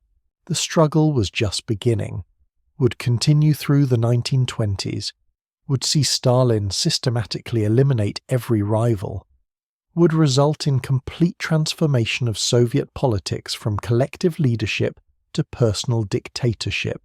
But in January 1924, Stalin's eventual triumph was not obvious, seemed unlikely to many observers who underestimated him, who focused on more prominent leaders like Trotsky or Zinoviev, who did not realize that control of party apparatus would prove more important than revolutionary prestige or theoretical brilliance. Chapter 9. The Struggle for Power. The succession struggle following Lenin's death unfolded over 6 years, from 1924 to 1930, through shifting alliances and theoretical debates and organizational maneuvers that gradually eliminated Stalin's rivals and established his dictatorship. The struggle was conducted within party structures, through speeches and articles and committee votes rather than through open violence, though the losing side would eventually face imprisonment and execution. The initial alignment was Stalin, Zinoviev and Kamenev forming a triumvirate against Trotsky, who was everyone's main rival, the most prominent Bolshevik after Lenin, creator of the Red Army, brilliant orator and theorist, arrogant and contemptuous of those he considered his intellectual inferiors. Trotsky's prestige made him dangerous, but his personality made him vulnerable. He was unwilling to engage in the organizational work that built support, was contemptuous of the party apparatus, made enemies through his arrogance. The first major controversy was over socialism in one country versus permanent revolution. Trotsky argued for permanent revolution, that socialism could not be successfully built in backward Russia alone, that socialist survival required international revolution, that Soviet foreign policy should promote revolution abroad. Stalin articulated the opposing position, socialism in one country, that Soviet Union could build socialism without waiting for international revolution, that Soviet survival did not depend on upheavals abroad, that focusing on building Soviet power was more realistic than expecting imminent world revolution. The debate seemed theoretical, but had practical implications. Permanent revolution implied subordinating Soviet interests to international revolutionary goals, risked Soviet survival on events abroad that might not occur. Socialism in one country appealed to national pride, to the desire to believe that Soviet sacrifices were not futile, that socialism could be built despite capitalist encirclement, that Soviet Union could survive and prosper without international revolution. Stalin's position was more politically appealing, resonated with party members who wanted to focus on Soviet development, seemed more realistic than Trotsky's expectation that revolution was imminent in Germany or elsewhere. The debate was not decided on theoretical merits but on political calculation. Stalin's position was what most Bolsheviks wanted to believe, gave purpose to their efforts, promised that success was possible through their own efforts rather than dependent on events abroad. Through 1924 and 1925, the triumvirate marginalized Trotsky, removed him from positions of influence, forced him out as commissar for war, isolated him within the party, made him politically impotent despite his prestige. Trotsky's supporters were transferred to remote posts, excluded from decision-making bodies, pressured to denounce their association with him, faced career consequences for maintaining loyalty. But once Trotsky was neutralized, the triumvirate collapsed. Stalin turned against Zinoviev and Kamenev in 1925, allied with Bukharin and other rightists who supported NEP and gradual socialist construction, accused Zinoviev and Kamenev of factional activity and deviation from Lenin's line. The charges were hypocritical. Stalin had allied with Zinoviev and Kamenev against Trotsky, was now denouncing them for doing exactly what he had done. But hypocrisy was not obstacle when political advantage was at stake. Zinoviev and Kamenev, realizing Stalin was more dangerous than they had anticipated, reconciled with Trotsky in 1926, formed the United Opposition to challenge Stalin's growing power, to warn the party about the dangers of personal dictatorship, to advocate for more democratic procedures and collective leadership. But their opposition came too late. Stalin controlled the party apparatus, could manipulate committee votes, could ensure that opposition speakers were shouted down at conferences, could use organizational control to defeat his rivals. The United Opposition was defeated at the 15th Party Congress in December 1927, its leaders expelled from the party, Trotsky sent into exile within the Soviet Union, and then expelled from the country entirely in 1927. 29. Zinoviev and Kamenev recanted, grovelled, begged to be readmitted to the party, accepted humiliation in exchange for political survival. They were readmitted but never regained influence, had been broken politically, would later be tried and executed during the Great Terror. With the left opposition defeated, Stalin turned against his former allies on the right, Bukharin, Rykov, Tomsky, who supported NEP and gradual industrialization, who opposed rapid collectivization and forced industrialization.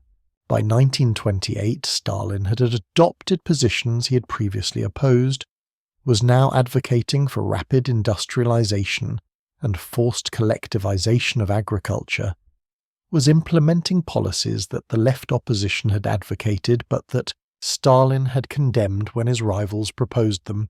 The shift demonstrated Stalin's opportunism, his willingness to adopt any position that served his political interests, his lack of principled commitment to particular policies. What mattered was not ideological consistency, but political advantage, not theoretical correctness, but accumulation of power. He had used the right against the left, would now use state power against the right, would eliminate all factions and establish personal dictatorship, justified by the need for unity in the face of supposed threats to Soviet survival.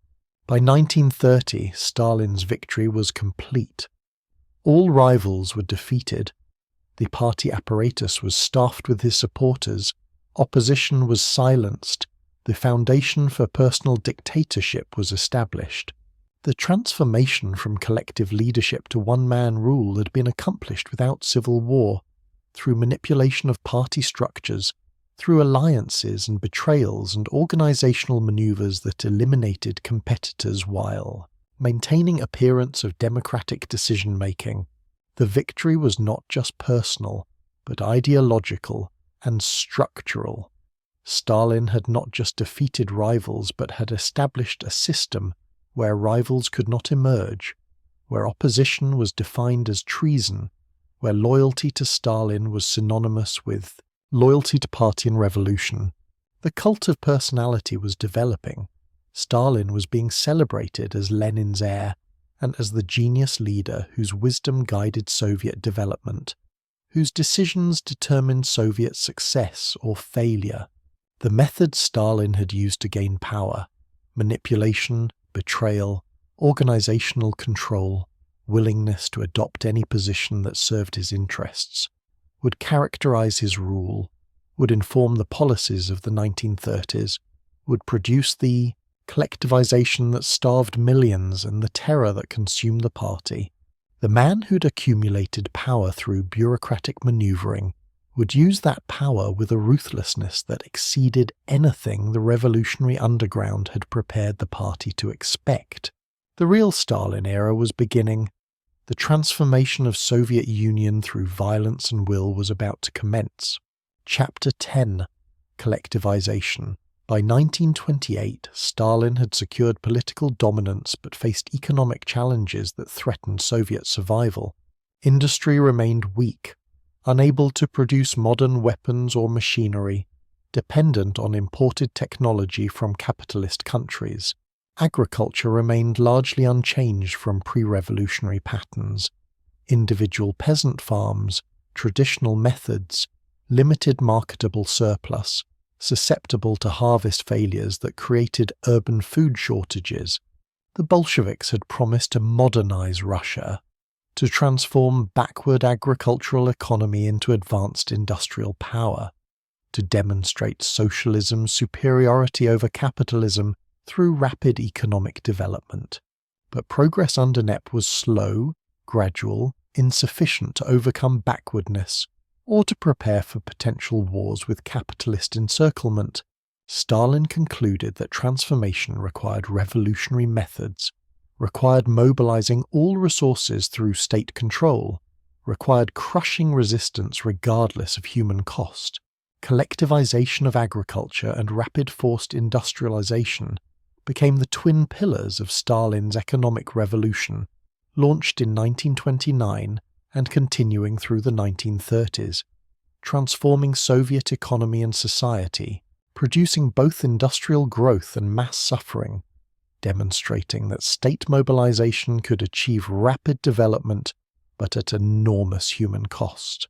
Collectivization meant abolishing individual peasant farms, forcing peasants into collective farms, kolkhozes, where land and equipment were owned collectively, and production was directed by state plans, where peasants worked for collective and received shares of harvest rather than owning their own land and selling their own crops.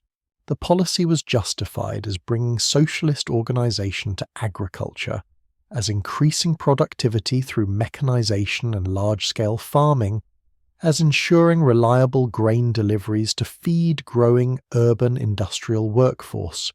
But collectivization was also class war in the countryside, was attack on kulaks, wealthy peasants who were declared class enemies, who were accused of hoarding grain and sabotaging Soviet development, who were targeted for liquidation as a class.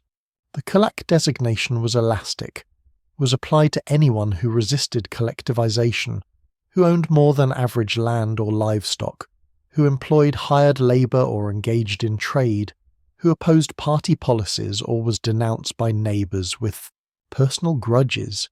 The collectivization campaign began in late 1929 with massive propaganda offensive, with thousands of party activists sent to countryside to persuade or force peasants into collective farms, with promises of tractors and machinery that would make farming easier and more productive. But peasants resisted, slaughtered livestock rather than surrender them to collectives, destroyed equipment, hid grain, engaged in passive resistance and sometimes violent rebellion against requisitioning brigades and party activists. Stalin's response was to escalate violence, to declare war on peasants, to use military force and mass deportations to crush resistance. Kulaks were arrested by hundreds of thousands, deported to remote areas or to labor camps, their property confiscated, their families destroyed. Entire villages that resisted collectivization were punished through mass deportations, or through withholding food supplies until submission, through terror designed to break resistance and force compliance. The violence reached catastrophic levels in Ukraine and Kazakhstan and southern Russia, where resistance was strongest, where collectivization coincided with requisitioning that left peasants without food, creating man-made famine in 1932 and 1933 that killed millions. Estimates range from 3 to 7 million dead, with Ukraine suffering perhaps 4 million deaths in what Ukrainians call the Holodomor, the terror famine, a deliberate crime rather than natural disaster. Stalin knew about the famine, received reports about starvation in Ukraine and Kazakhstan, about villages where entire populations died, about cannibalism driven by desperation, about bodies left unburied because survivors lacked strength to dig graves. He did not end requisitioning or provide relief, instead sealed Ukraine's borders to prevent starving peasants from fleeing to Russia, blamed Ukrainian nationalism for the resistance, used the famine as weapon to destroy Ukrainian peasantry as an independent social force. The famine was crime against humanity, was deliberate policy that starved millions to force collectivization and to punish resistance, demonstrated Stalin's absolute ruthlessness, his willingness to sacrifice unlimited numbers of lives to achieve political and economic goals. The suffering was immense. Children starving in front of parents who had no food to give them, people dying in the streets of cities where grain was stored in government warehouses, entire villages becoming mass graves. International journalists who travelled to Ukraine and reported on the famine were denounced as fabricators. Western critics who highlighted the tragedy were dismissed as anti-Soviet propagandists. The Soviet government denied that famine existed. While millions died, the denial continued for decades, became state policy, ensured that memory of the famine was suppressed within the Soviet Union, that perpetrators were never held accountable, that victims were forgotten or blamed for their own deaths. By 1933, collectivization was substantially complete. Over 90% of peasant households were in collective farms. Individual farming was essentially abolished. Agriculture was under state control. But the costs were staggering. Millions dead from famine and deportations. Agricultural production devastated by livestock slaughter and destruction of productive capacity. Peasant hostility to the Soviet regime intensified. The countryside, transformed into internal colony exploited for industrialization. The collectivization's brutality demonstrated that Stalin would accept any level of suffering to achieve his goals, that human life was less important than party objectives, that resistance was futile because the state would escalate violence to whatever level was necessary to crush opposition. These lessons would inform the rest of Stalin's rule, would create the atmosphere of terror that characterized the 1930s, would establish the pattern of mass violence that would culminate in the Great Terror. But collectivization also achieved its economic goal. Extraction of resources from agriculture to finance industrialization, creation of captive peasant workforce that could be mobilized for construction projects and factories, establishment of state, control over food supplies that allowed regime to determine who ate and who starved. The human cost was enormous, but from Stalin's perspective the policy was successful, accomplished its objectives, demonstrated that Soviet state power could transform society through violence and coercion. Chapter 11. The Great Terror. The Great Terror of 1936 to 1938 was the culmination of Stalin's consolidation of power, the systematic elimination of anyone who might challenge his authority, the transformation of the Bolshevik Party from a revolutionary organization into an instrument of personal dictatorship, the demonstration that no one was safe, that Stalin's power was absolute, that survival required not just obedience but enthusiastic support for every policy. The terror had multiple origins. Stalin's paranoia and his determination to eliminate potential rivals, the regime's fear of internal enemies during a period of international tension, the dynamics of denunciation and accusation that created cascading arrests, the bureaucratic imperatives of security agencies that justified their existence through discovering enemies. But ultimately, the terror reflected Stalin's personality. His conviction that enemies were everywhere, that vigilance required constant purging, that security meant eliminating anyone who could conceivably threaten his power. The trigger for the Great Terror was the assassination of Sergei Kirov, Leningrad party chief, in December 1934. Kirov was shot by a disgruntled party member, probably acting alone, though circumstances suggested possible NKVD secret police involvement, or at minimum negligence in protecting Kirov.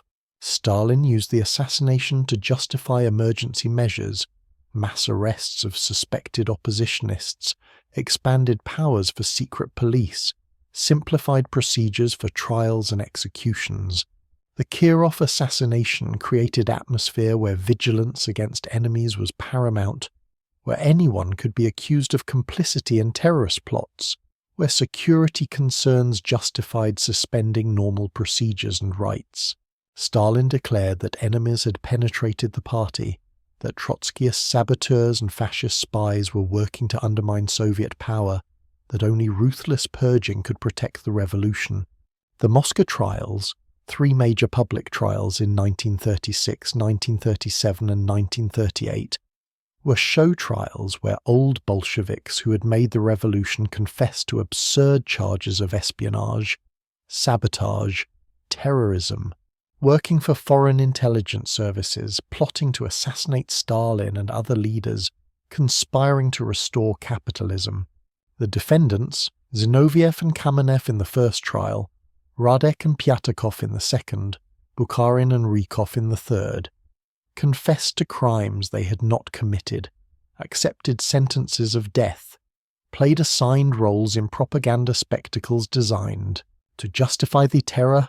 The confessions were obtained through torture, sleep deprivation, threats to family members, psychological manipulation, promises of leniency that were lies. The trials were scripted performances, rehearsed interrogations with predetermined outcomes, theatre designed to demonstrate the regime's vigilance and the pervasiveness of enemies. Western observers who attended the trials were often convinced by the confessions, could not believe that revolutionary heroes would lie, failed to recognize the coercion and the absurdity of the charges. But the Moscow trials were only the public face of the terror, the spectacular center of a much larger campaign that consumed hundreds of thousands. The NKVD had quotas for arrests, was required to uncover specified numbers of enemies in each region, arrested people arbitrarily to meet quotas, extracted confessions through torture, sent victims to labor camps or executed them, created cascading denunciations where each arrested person named others who were then arrested in turn. The terror consumed the party. Over half of the delegates to the 17th Party Congress in 1934 were arrested, and most were executed. The Central Committee elected at that Congress was decimated. Party leaders at all levels were arrested. The party that had made the revolution destroyed itself in orgy of purging and denunciation. The military was devastated. Marshal Tukhachevsky and most of the high command were arrested and executed in 1937 on fabricated charges of spying for Germany. Over 30,000 military officers were purged. The Red Army was decapitated just years before it would face Nazi invasion. The purge creating weaknesses that would contribute to catastrophic Soviet defeats in 1941. The terror extended beyond party and military. Engineers and managers were arrested as saboteurs, scientists as spies, artists and writers as ideological deviants, ordinary citizens as family members of enemies, or for random denunciations by neighbours, with personal grudges or for no reason except that NKVD had quotas to fill and needed bodies to arrest. The labour camp system, the Gulag, expanded enormously. Millions sent to camps in Siberia and Kazakhstan and the Arctic. forced to work in mines and construction projects and logging, dying in enormous numbers from malnutrition and exposure and exhaustion and disease. The camps were economic enterprises using slave labor, were also punishment and deterrent, were places where enemies and unreliable elements were isolated from society, where opposition was literally worked to death. The exact death toll from the Great Terror is disputed but clearly enormous. Hundreds of thousands executed outright, millions sent to camps where perhaps a third died, families destroyed, professional and intellectual life devastated, an entire generation traumatized by arbitrary violence and constant fear. The terror ended in late 1938 when Stalin decided it had served its purpose, when the political costs of continued purging exceeded the benefits, when international situation required stabilizing the regime rather than continuing internal convulsions. Nikolai Yezhov, the NKVD chief who had implemented the terror, was arrested and executed, blamed for excesses, replaced by Lavrenti Beria, who would administer repression more selectively, would maintain terror apparatus but use it more strategically rather than through indiscriminate mass purging. The Great Terror demonstrated that Stalin's power was absolute, that no one was immune to arrest regardless of revolutionary credentials or party loyalty, that survival required enthusiastic participation in purges and denunciations, that private thoughts were dangerous if they contradicted Stalin's pronouncements. The terror created a society where everyone was complicit, through denunciations, through confessions, through participation in show trials and public condemnations, where guilt was universal and innocence was meaningless. Stalin emerged from the terror as unchallengeable dictator, surrounded by people who owed their positions to him, who had participated in destroying potential rivals, who understood that their survival depended on absolute loyalty. The cult of personality reached extreme levels. Stalin, portrayed as genius leader, father of peoples, greatest military strategist, supreme Marxist theorist, infallible guide whose wisdom ensured Soviet success. Dissent was not just dangerous but unthinkable. Loyalty to Stalin was synonymous with loyalty to revolution and to socialism. The terror's legacy shaped Soviet society for decades, created atmosphere of fear and conformity, destroyed independent thinking within party and intelligentsia, eliminated anyone capable of challenging Stalin's policies, prepared the ground for absolute dictatorship that would survive until Stalin's death. The revolution had consumed its children. The party had destroyed itself. Socialism had become a totalitarian nightmare where the state's power was unlimited and human life was worthless, except as instrument of Stalin's will. Chapter 12. The Pact with Hitler. By the late 1930s, the international situation had deteriorated catastrophically. Hitler's Germany was rearming, had remilitarized the Rhineland in 1936, had annexed Austria in 1938, had seized Czechoslovakia through Munich Agreement that revealed Western democracy's unwillingness to confront Nazi aggression. War seemed inevitable. The question was not whether it would come, but when and between which combinations of powers. Stalin's foreign policy through the 1930s had been based on collective security, allying with Britain and France against Germany, using League of Nations to contain fascism, supporting Republican forces in Spanish Civil War through arms, sales and volunteers.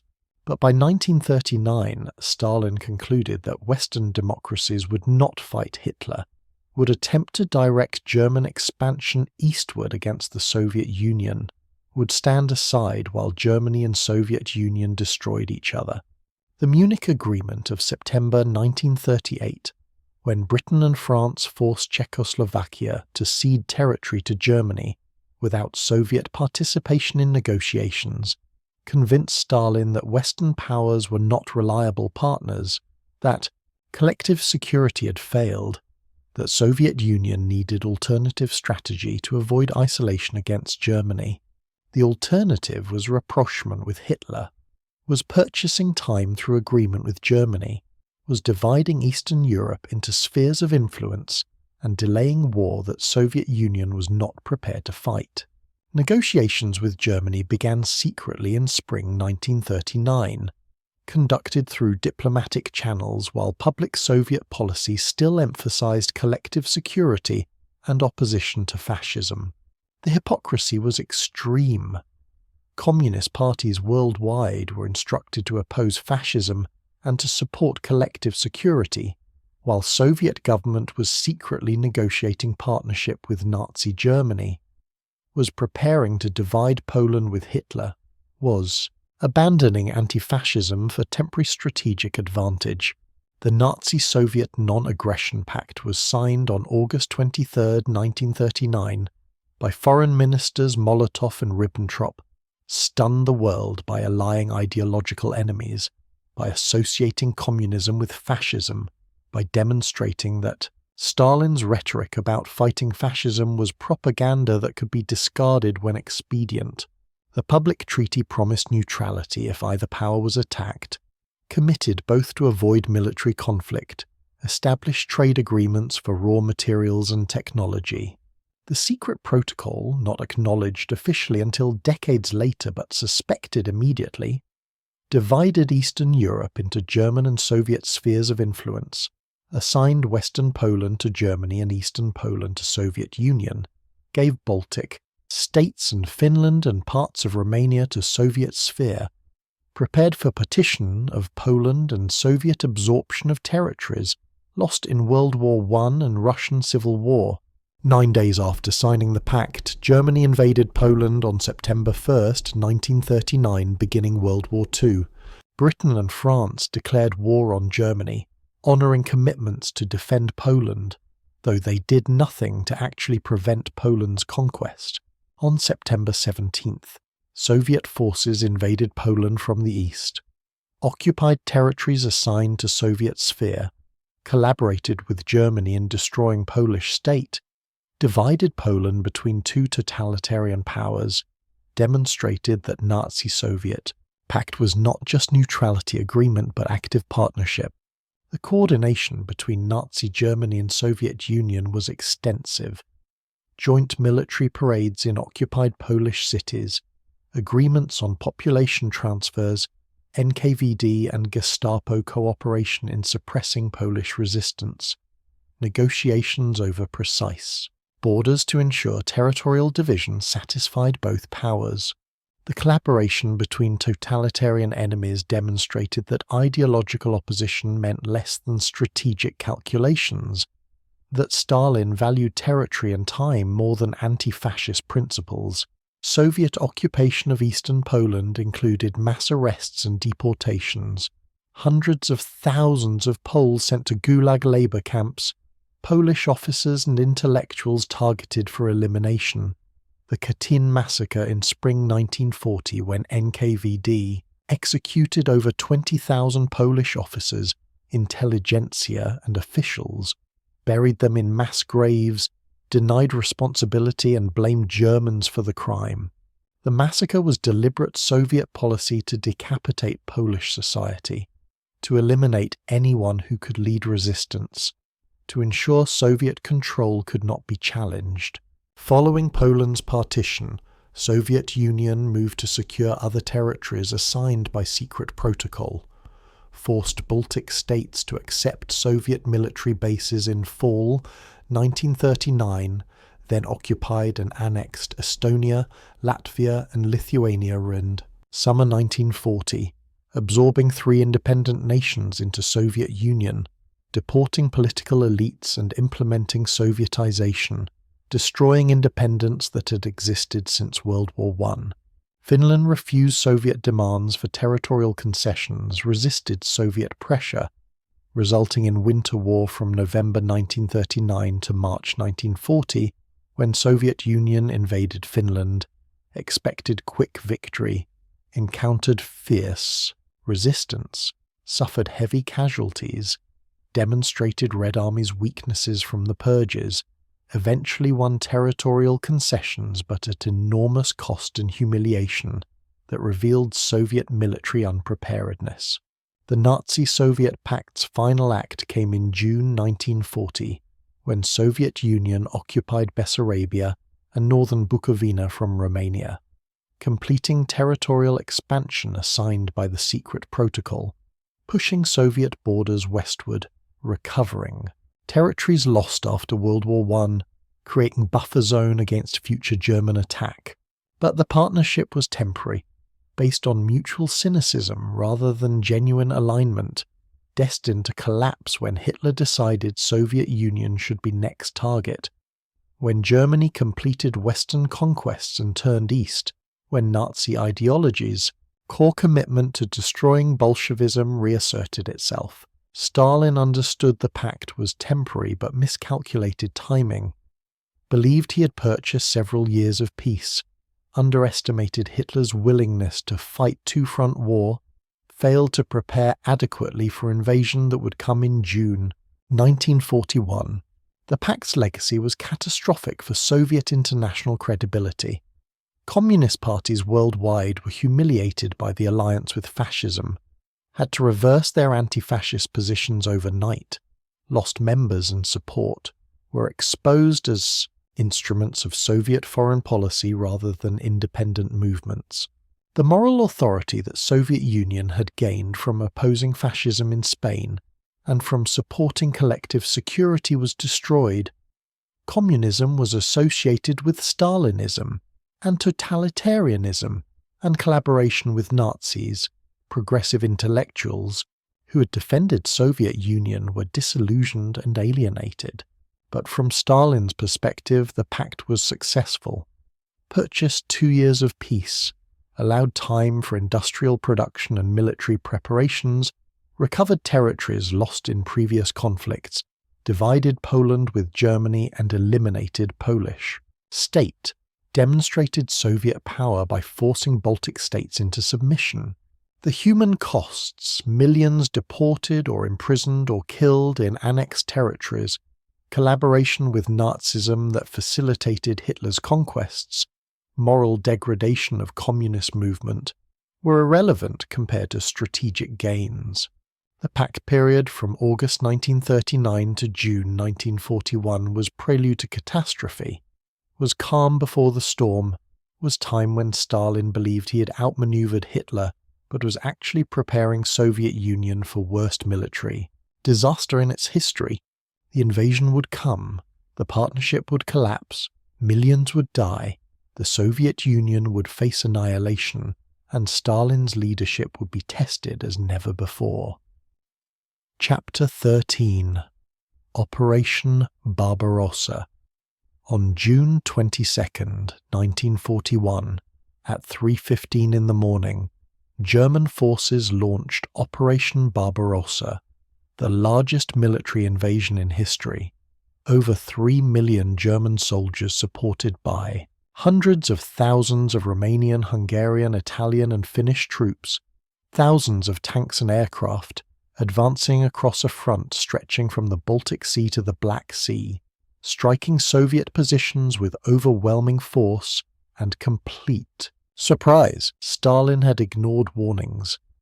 Soviet intelligence had provided numerous reports of German troop concentrations near the border. British intelligence had passed information about imminent invasion. Even German defectors had warned of the attack date.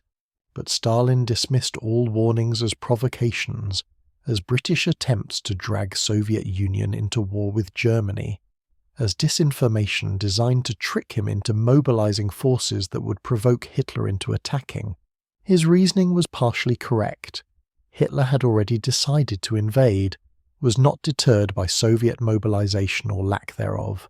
But Stalin's refusal to prepare adequately meant Soviet forces were caught completely unprepared.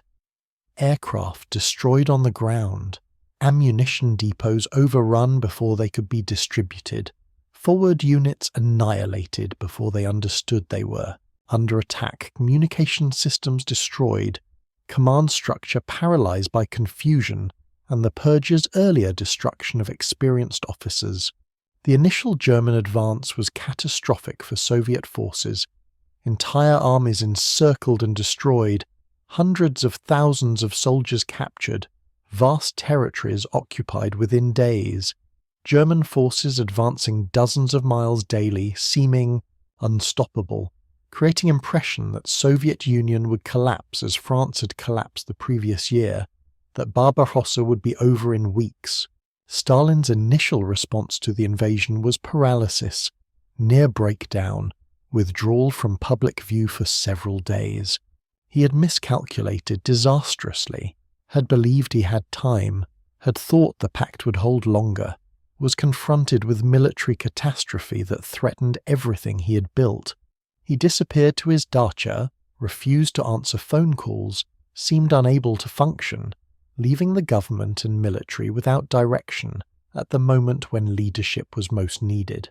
But he recovered, returned to Moscow, took control, issued orders, rallied the country, transformed himself from party general secretary into war leader, into generalissimo, who would direct every aspect of the war effort, who would make strategic decisions without consulting military professionals, who would use terror to maintain discipline, who would accept any level of casualties to prevent German victory.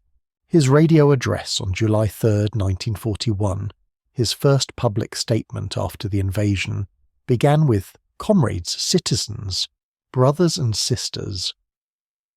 The last phrase was striking, was not typical Bolshevik language, appealed to Russian nationalism rather than to class consciousness, signalled that the war would be fought using all available ideological resources, including traditional patriotism that Bolsheviks had previously condemned as bourgeois. The address called for total mobilization, partisan warfare in occupied territories, scorched earth policy to deny Germans resources, evacuation of industry eastward beyond the Urals, transformation of Soviet Union into military camp where everything served the war effort. The speech was effective, rallied Soviet people, provided direction, demonstrated that leadership existed despite the military catastrophes, but the disasters continued through summer and fall of 1941.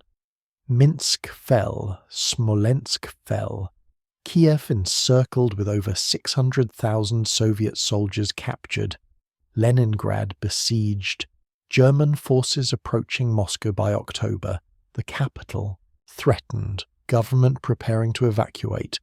The scale of the catastrophe was unprecedented. Millions of soldiers killed or captured, vast territories occupied, much of Soviet industrial capacity lost or evacuated, the survival of the Soviet state in doubt. Stalin remained in Moscow during the October crisis when German forces were within miles of the capital, when evacuation seemed necessary, when panic gripped the city. His decision to stay was partly practical. Evacuating would have been seen as defeatism, would have demoralized defenders, would have encouraged collapse. But it was also about power. Stalin understood that abandoning Moscow would weaken his authority, that maintaining control required visible presence at the crisis point. The defense of Moscow in late 1941 was desperate, threw everything available into stopping German advance. Regular army units, NKVD troops, militia hastily organized from civilians, workers from factories, students, anyone who could hold a weapon. The defense was brutal, suffered enormous casualties, held through combination of Soviet determination and German exhaustion, through the arrival of reinforcements from Siberia, after intelligence confirmed Japan would not attack Soviet Far East, through early winter that paralyzed German logistics. The December 1941 counteroffensive drove Germans back from Moscow, was first major German defeat of the war, demonstrated that Wehrmacht was not invincible, that Soviet resistance would continue, that Germany had not won the quick victory Barbarossa had been designed to achieve. The victory saved Moscow, prevented Soviet collapse, allowed survival into 1942. but did not change the fundamental situation. Germany still occupied vast Soviet territories, still besieged Leningrad, still had superior military capabilities and experienced commanders. The Soviet Union's survival through 1941 depended on multiple factors: vast spaces that absorbed German advances, harsh weather that disrupted German logistics, Soviet willingness to accept catastrophic casualties, rapid evacuation of industry eastward that preserved industrial capacity, the purge damaged but still massive Red Army that provided endless reinforcements, despite horrific losses. But survival also depended on Stalin's ruthlessness, his willingness to use terror to maintain discipline, his refusal to consider surrender or compromise, his absolute determination that Soviet Union would fight regardless of cost. Order 227, issued in July 1942 during renewed German offensive towards Stalingrad and the Caucasus, epitomized Stalin's approach. Not a step back. Retreating without orders was treason. Commanders who allowed retreat would be arrested. Soldiers who attempted to surrender would be shot by NKVD blocking detachments positioned behind front lines to catch deserters and force soldiers forward. The order was brutal, accepted any casualties, treated Soviet soldiers as expendable resources to be spent without hesitation. But the order worked, stabilized front lines, prevented panicked retreats, demonstrated that Stalin valued territory over lives, that Soviet Union would fight for every meter, that Germany's advance would be paid for in blood even if the price too. Soviet forces was catastrophic. The ruthlessness was effective military policy, showed Germans that defeating Soviet Union would require destroying it completely, that there would be no collapse, no surrender, only continuing resistance until one side was annihilated. By late 1942, the war's center of gravity shifted to Stalingrad, the industrial city on the Volga River named for Stalin himself, where German forces were attempting to capture the city and cut Soviet supply lines, where Soviet forces were defending with fanatical determination, where the battle would become the war's turning point, where the tide would finally turn against Germany. Chapter 14: Stalingrad. The Battle of Stalingrad, fought from August 1942 to February 1943, was the deadliest battle in human history. Over 2 million military and civilian casualties, a city destroyed and fought over, building by building, a struggle that acquired symbolic importance beyond its military value, becoming a test of will between Hitler and Stalin, between Nazi Germany and Soviet Union, between two totalitarian systems locked in combat where neither could afford to lose. The battle began with German Sixth Army's advance towards Stalingrad in summer 1942, part of broader offensive toward the Caucasus oil fields that Germany needed to sustain its war effort. Capturing Stalingrad would cut Soviet supply routes along the Volga River, would secure the northern flank of the Caucasus offensive, would deliver psychological blow by capturing the city bearing Stalin's name. Stalin's order to hold Stalingrad was absolute. The city must not fall. Defenders would fight to the death. Anyone who suggested retreat would be treated as traitor. The order was partly military logic. Losing Stalingrad would have serious strategic consequences, but was also personal for Stalin, whose prestige was tied to the city's name, who could not accept the humiliation of losing the city named for him, who needed a decisive victory to demonstrate Soviet strength. The battle for the city itself began in September 1942, when German forces entered Stalingrad, beginning months of urban combat where fighting occurred house by house, room by room, where soldiers fought hand-to-hand in ruined buildings, where life expectancy for Soviet soldiers was measured in days, where both sides fed reinforcements into the meat grinder continuously. Soviet tactics emphasized close combat that negated German advantages in artillery and air support. brought combat to such close quarters that bombing risked hitting German forces as much as Soviet defenders, turned the ruined city into fortress, where every pile of rubble became defensive position. The fighting was barbaric. Soldiers fought with knives and entrenching tools when ammunition ran out. Wounded were left to die because evacuation was impossible. Civilians trapped in the city suffered alongside soldiers. The 62nd Army under General Vasily Chuikov defended the city, received reinforcements ferried across the Volga under German fire, held narrow strips of riverbank, refused to yield despite being compressed into smaller and smaller pockets, maintained resistance that prevented Germans from securing the city. The defense was costly. Casualties were enormous. Units were destroyed and reformed repeatedly. Soldiers understood that being sent to Stalingrad meant probable death, but the defense succeeded in its objective of preventing German victory. While the battle raged in the city, Soviet High Command prepared Operation Uranus, a counter-offensive designed to encircle German Sixth Army, to cut its supply lines, to turn the battle for Stalingrad into a trap that would destroy the forces Hitler had committed to capturing the city. The operation was launched on November 19, 1942, striking German-Romanian positions north and south of Stalingrad, breaking through weak points held by Romanian forces less capable than German troops, advancing rapidly to encircle the city. Within 4 days, Soviet pincers met west of Stalingrad, encircling German Sixth Army and parts of 4th Panzer Army.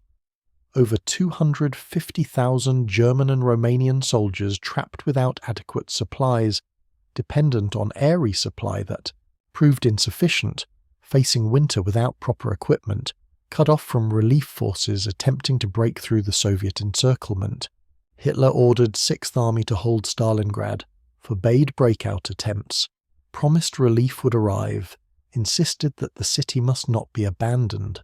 The order condemned Sixth Army to destruction, trapped forces that could have escaped in November, ensured that the battle would end in German catastrophe rather than managed retreat, demonstrated Hitler's unwillingness to accept reality when it contradicted his will. German relief attempts in December 1942 failed to reach the encircled forces, were stopped by Soviet resistance, were unable to break through despite desperate fighting. The encircled forces began to starve, ran low on ammunition, suffered from cold and disease, deteriorated rapidly as Soviet forces tightened the noose, as conditions within the pocket became unbearable. Stalin rejected German requests to negotiate surrender terms, demanded unconditional surrender, used the encircled Sixth Army as propaganda triumph, as demonstration that German forces could be defeated and destroyed, that the tide was turning.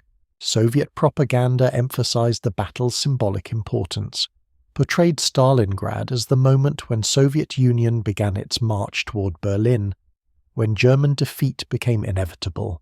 In late January 1943, Soviet forces split the German pocket, compressed the remaining forces into smaller areas, continued the final elimination of resistance.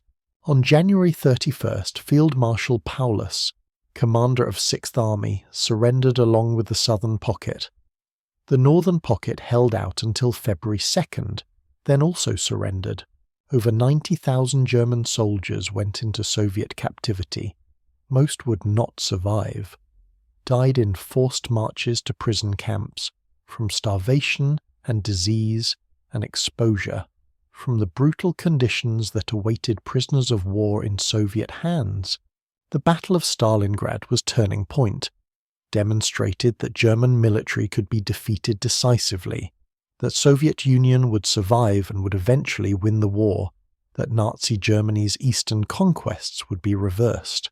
The victory's psychological impact was enormous, boosted Soviet morale, demoralized German forces, influenced neutral countries' perceptions of the war's likely outcome, encouraged resistance movements in occupied territories. For Stalin, the victory vindicated his leadership. demonstrated that his ruthless methods had succeeded, that accepting catastrophic casualties had produced results, that Soviet Union under his direction could defeat Nazi Germany. The cult of personality intensified. Stalin portrayed as military genius whose strategy had won Stalingrad, whose leadership was ensuring Soviet victory, whose wisdom guided all aspects of the war effort. But the victory was costly. Over 1 million Soviet casualties in the battle and associated operations, Stalingrad reduced to rubble, the human and material price of the victory staggering even by the brutal standards of the Eastern Front. The victory demonstrated that Soviet Union could win, but also that winning would require more years of fighting, more millions of casualties, more devastation on a scale that was incomprehensible. The Red Army began its long offensive westward, beginning the reconquest of occupied territories, advancing toward the pre-war Soviet border, pursuing German forces across the vast spaces they'd conquered in 1941 and 42. The offensive would continue for more than 2 years, would cost millions more lives, would not end until Soviet forces reached Berlin, until Nazi Germany was destroyed, until Stalin's armies controlled half of Europe. Chapter 15. Victory and Expansion. After Stalingrad, the momentum shifted irreversibly.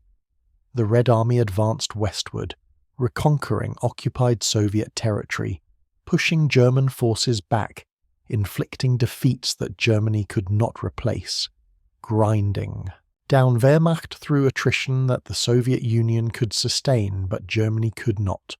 The advance was neither quick nor cheap.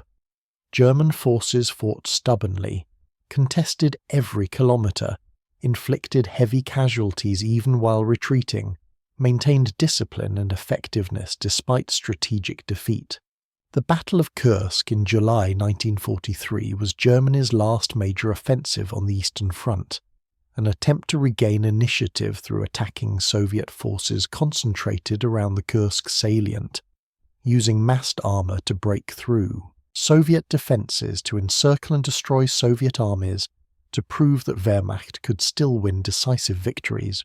But Soviet intelligence had penetrated German planning, knew the attack was coming, prepared elaborate defences, concentrated overwhelming forces, turned the battle into German catastrophe. The Battle of Kursk was the largest tank battle in history. Thousands of tanks engaged over weeks of fighting, German armour advances grinding to halt against Soviet defences, Soviet counter-offensives exploiting German exhaustion, the battle ending into decisive Soviet victory in German offensive capability destroyed, in Red Army resuming its westward advance. After Kursk, German forces on the Eastern Front were permanently on defensive, fighting delaying actions, attempting to slow rather than stop Soviet advance.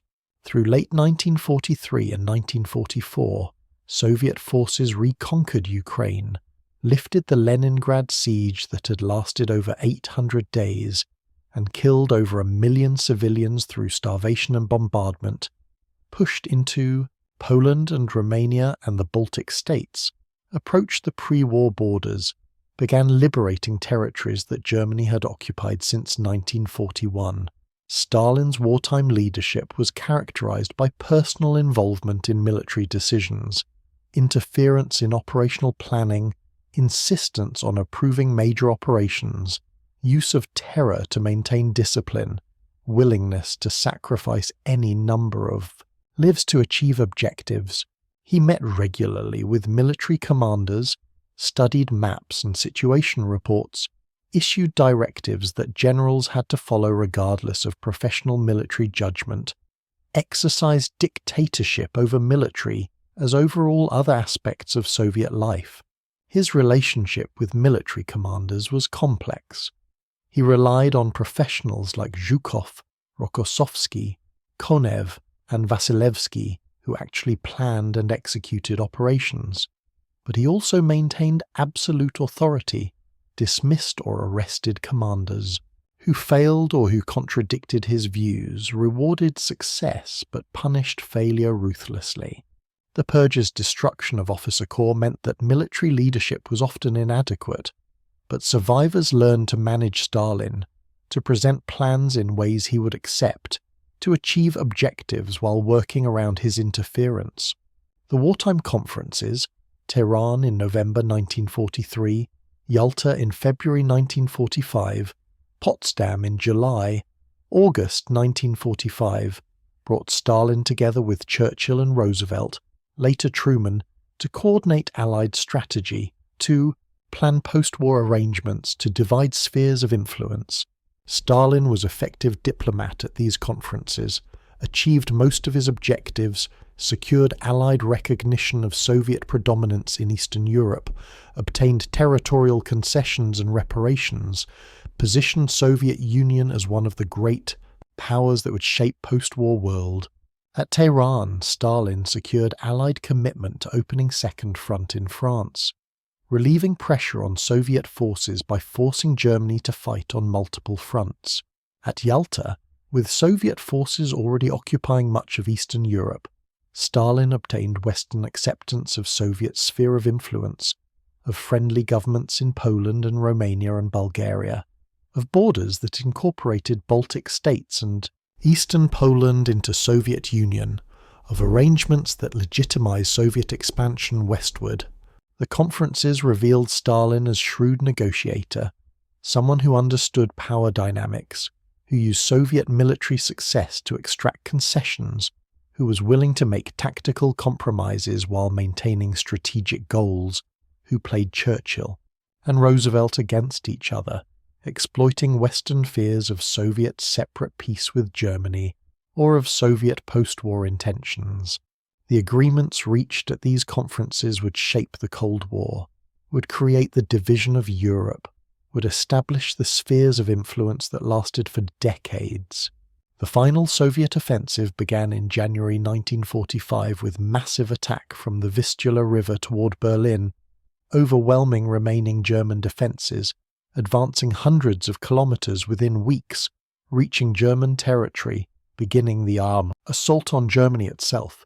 The offensive was brutal. Red Army soldiers committed widespread atrocities against German civilians, mass rapes and killings motivated by desire for revenge for German atrocities in Soviet Union, sanctioned or at minimum tolerated by Soviet command, that saw German suffering as justified retribution. Berlin fell in May 1945 after vicious street fighting, after Hitler's suicide in his bunker, after remaining German forces realized that further resistance was futile, after Germany surrendered unconditionally. Soviet forces raised the red flag over the Reichstag, the symbolic center of Nazi power, photographed the moment in images that became iconic representations of Soviet victory, of fascism's defeat, of Stalin's triumph. Victory in Europe cost Soviet Union approximately 27 million dead. Military and civilian casualties combined, a staggering toll that dwarfed the losses of the other Allied powers, that represented the war's human cost, that demonstrated the price Soviet people paid for Stalin's leadership and for Hitler's aggression. Every Soviet family lost members, cities were destroyed, vast areas were devastated. The population was traumatized by suffering on a scale that was unprecedented. But victory also brought expansion. Soviet Union emerged from the war controlling Eastern Europe, having liberated or conquered Poland, Czechoslovakia, Hungary, Romania, Bulgaria, the eastern part of Germany, established communist governments in all. These countries created a sphere of influence that extended Soviet power far beyond pre-war borders, transformed Soviet Union from besieged pariah state to superpower with territorial reach unmatched in Russian history. Stalin used victory to justify his leadership, to demonstrate that his pre-war policies had been necessary, that industrialization and collectivization had created the industrial base that produced the weapons that won the war, that the purges had eliminated fifth columnists who would have betrayed Soviet Union to Germany, that his absolute authority had been vindicated by victory. Soviet propaganda portrayed Stalin as the architect of victory, as the genius leader whose strategy had defeated fascism, as someone whose leadership had saved not just Soviet Union but all of humanity from Nazi tyranny. The cult of personality reached its apex. Stalin was generalissimo, father of peoples, greatest military leader in history, supreme genius whose wisdom encompassed all fields of knowledge, whose judgment was infallible, whose leadership guaranteed Soviet success and survival. Opposition was unthinkable, criticism was treason, loyalty to Stalin was the foundation of Soviet patriotism and socialist commitment.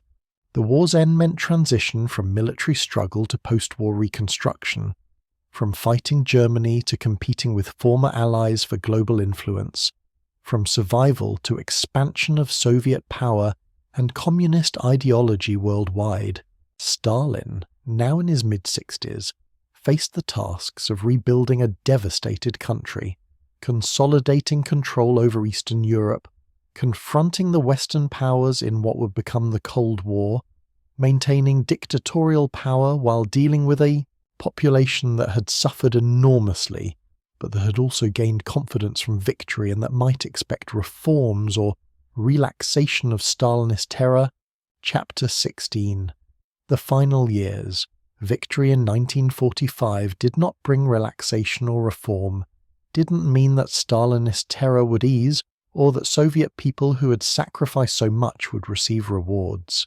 Instead, Stalin tightened control, resumed purges, suppressed dissent more ruthlessly than ever, used victory as justification for maintaining emergency powers and absolute authority, transformed wartime patriotism into post-war repression.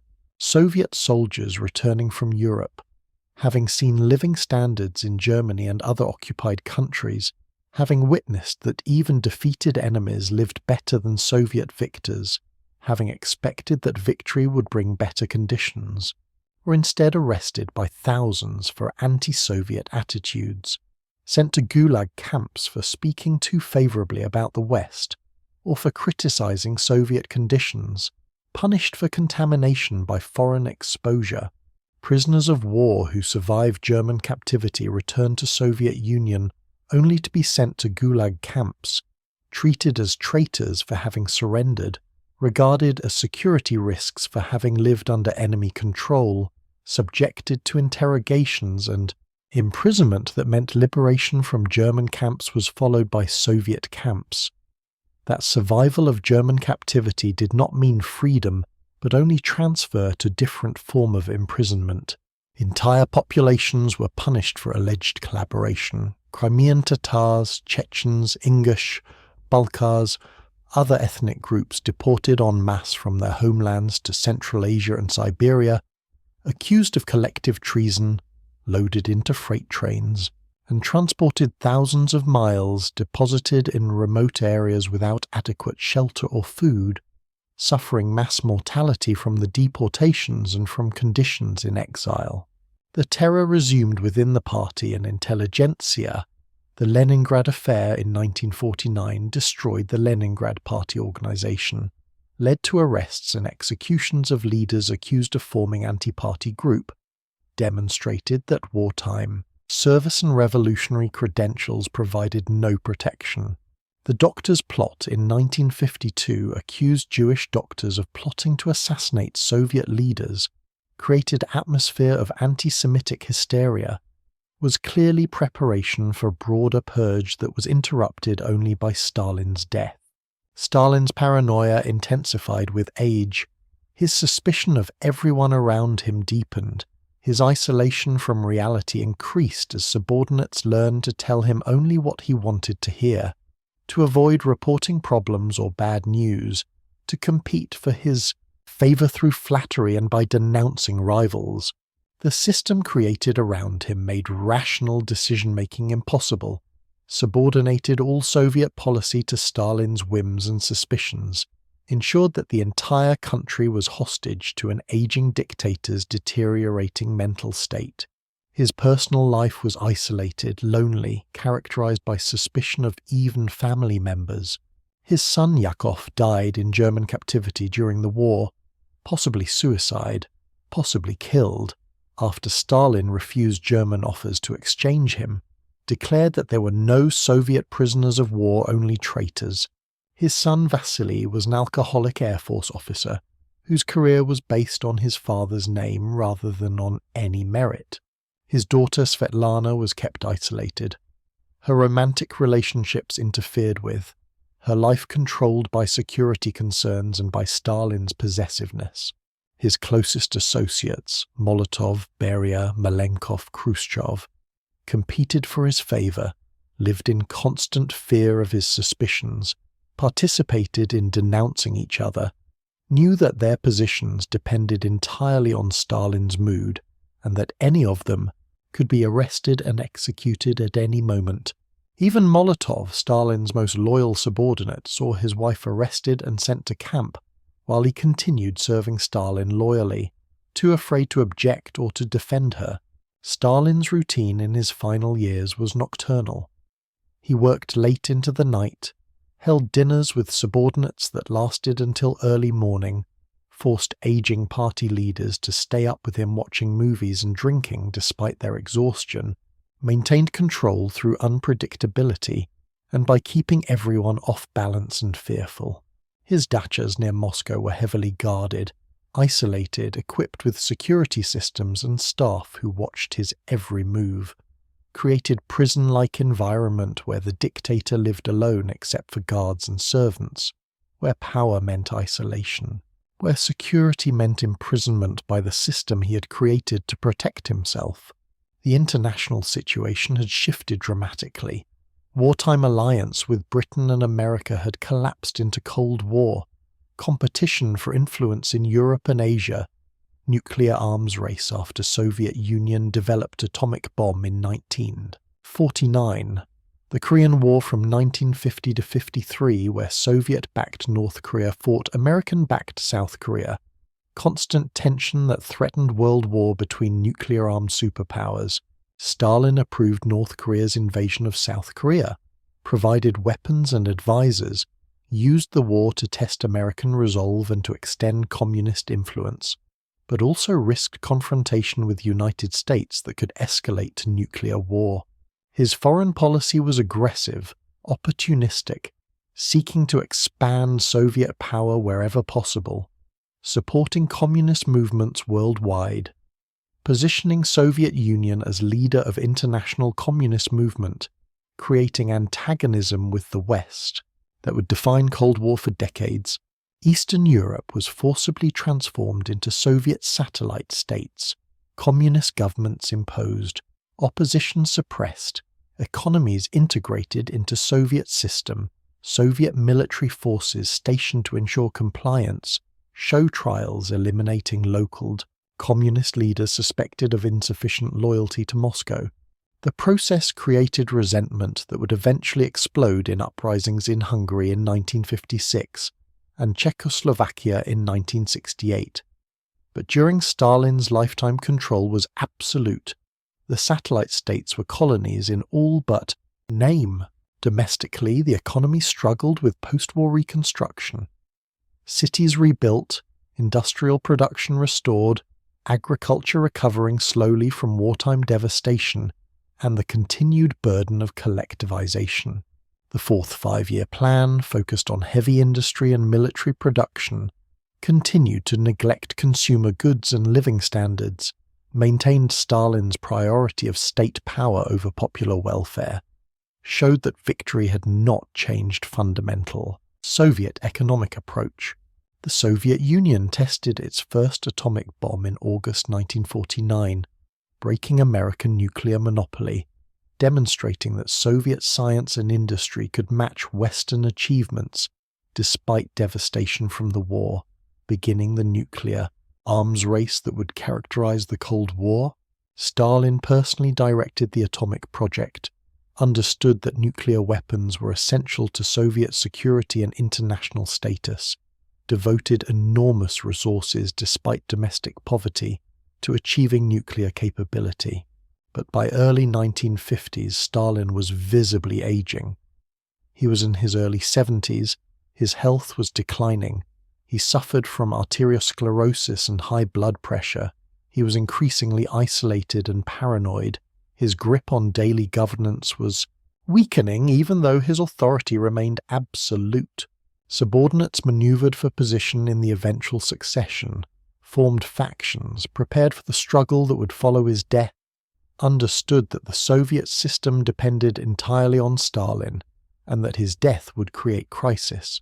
The Doctor's plot, announced in January 1953, seemed preparation for another great purge. Jewish doctors accused of medical terrorism, of planning to assassinate Soviet leaders, arrested and tortured into confessions, the accusations, accompanied by anti-Semitic campaign in Soviet press, by atmosphere suggesting that broader purge of Jews and others was imminent. Many saw parallels to 1937, feared that Stalin was preparing to eliminate current leadership and start fresh, with new subordinates who had no memories of previous crimes. But the purge never materialized, the crisis never came, the feared terror did not resume. Because in March 1953, Stalin himself died, suffering a stroke that left him helpless, dying slowly without medical care that might have saved him, ending the dictatorial reign that had lasted nearly 3 decades, that had transformed Soviet Union, and that had killed millions, that had defeated Nazi Germany, but that had created totalitarian nightmare where human life was worthless and power was everything. Dian Chapter 17, Death in the Dacha. On March 1st, 1953, Stalin spent the evening at his Kuntsevo dacha near Moscow with 4 subordinates, Beria, Malenkov, Bulganin and Khrushchev, watching movies and having dinner as was his routine, keeping them until late, making them drink and make conversation, exercising power through forcing attendance at his nocturnal schedule, demonstrating control through their exhaustion and discomfort. The subordinates left around 4 a.m. on March 2nd, relieved to escape, knowing they would have to return when summoned, understanding that serving Stalin meant disrupting their own lives to conform to his whims. Stalin's guards noted nothing unusual, saw him go to his bedroom, assumed he would sleep through the day as was his pattern, would wake in late afternoon, would resume his routine, but something went wrong during the morning. Stalin apparently woke, went to his rooms, suffered a stroke or cerebral hemorrhage, collapsed, lay on the floor unable to call for help, paralyzed or unconscious, helpless. Guards heard nothing, checked nothing, were too afraid to disturb him, had been punished previously for entering his quarters without permission, knew that disturbing Stalin was dangerous even when trying to help. Hours passed. The entire day of March 2nd passed. No one entered Stalin's quarters. Guards waited for him to emerge, followed routines that said they should not disturb him, subordinated concern about his welfare to fear of his anger if they intruded. The guards found him late in the evening of March 2nd, lying on the floor in a small dining room, unconscious or semi-conscious, soaked in urine, clearly seriously ill, obviously needing medical attention immediately. But even then, response was delayed.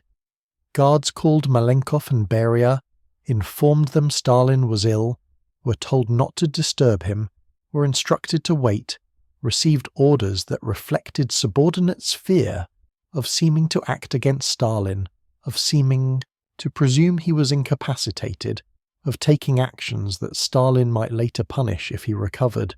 The possibility that Stalin might recover and might be angry that doctors were called without his permission delayed medical response by crucial hours. Doctors were finally summoned early morning of March 3rd, arrived to find Stalin on the floor where he had lain for perhaps 24 hours, examined him, determined he had suffered a massive stroke, that the right side of his body was paralyzed, that he could not speak, that medical intervention at this stage could do little, that he was dying. The delay in treatment had likely made the difference between potential recovery and certain death. The subordinates gathered at the Dasha, the inner circle who ruled Soviet Union under Stalin's authority, who now faced the prospect of his death, who began immediately maneuvering for position in the succession, who participated in vigil at the dying dictator's bedside while also planning how to divide his power, how to prevent any single person from inheriting Stalin's absolute authority, how to ensure collective leadership that would protect all of them from the purges they had participated in. Stalin lingered for several days, occasionally regaining consciousness briefly, unable to speak or communicate effectively, attended by doctors who could do nothing but keep him comfortable, observed by subordinates who waited for the end, who maintained the fiction of concern while actually preparing for the power struggle that would begin as soon as he died. Svetlana, his daughter, was summoned, spent time at his bedside, witnessed her father dying, described later how his final moments included his raising his left arm and seeming to curse or threaten those gathered around him, how even in death he projected malevolence and power, how the room felt oppressed by his presence even as life was leaving him. On March 5, 1953 at 9:50 p.m., Stalin's heart stopped. His breathing ceased. The dictator died after ruling Soviet Union for nearly 30 years, after killing millions, after transforming his country and reshaping the world, after creating a totalitarian system that would survive him for decades, after building a cult of personality that presented him as genius and father and leader, after accumulating power that was absolute and that died with him because the system depended entirely on his will and his terror. The official announcement came on March 6th, reported that Stalin had died from a cerebral hemorrhage, that the greatest leader humanity had ever known had been taken from the Soviet people, that the entire nation mourned the loss of the man who had led them to victory and greatness, that his legacy would endure forever, that his teachings would guide future generations. The announcement triggered genuine grief from millions who believed the propaganda, who saw Stalin as savior and father, who could not imagine Soviet Union without him. But the announcement also triggered relief among millions who had suffered under his rule, who had lost family members to purges or famine, who had lived in constant fear, who saw his death as liberation, as end of nightmare, as opportunity for change, even though they could not say so publicly, even though official grief was mandatory, even though expressing relief or happiness at Stalin's death would be treated as criminal. The funeral on March 9th was a massive state occasion. Stalin's body displayed in the Hall of Columns where thousands filed past to pay respects. Crowds so large that stampedes occurred, killing dozens, the mourning demonstrating both genuine grief and the coercion of a totalitarian system where everyone had to demonstrate loyalty even in death, where absence from mourning would be noted and punished. Stalin was buried in Lenin's mausoleum in Red Square, placed beside Lenin, the two dictators together, Stalin achieving in death the physical proximity to Lenin that legitimated his claim to succession, that associated him permanently with the revolution's founder, that positioned him as Lenin's equal and heir. The burial seemed to promise that Stalin's cult would continue indefinitely, that his body would be venerated like Lenin's, that his death would not mean diminution of his reputation or acknowledgement of his crimes. But within years, the cult would begin to unravel. Khrushchev's secret speech in 1956 would detail Stalin's crimes, would begin de-Stalinization, would remove Stalin's body from the mausoleum, would start the process of acknowledging the terror and the suffering, would begin the long, slow process of confronting what Stalinism had meant, what it had cost, what it had done to Soviet society and to millions of individuals who had suffered under his rule.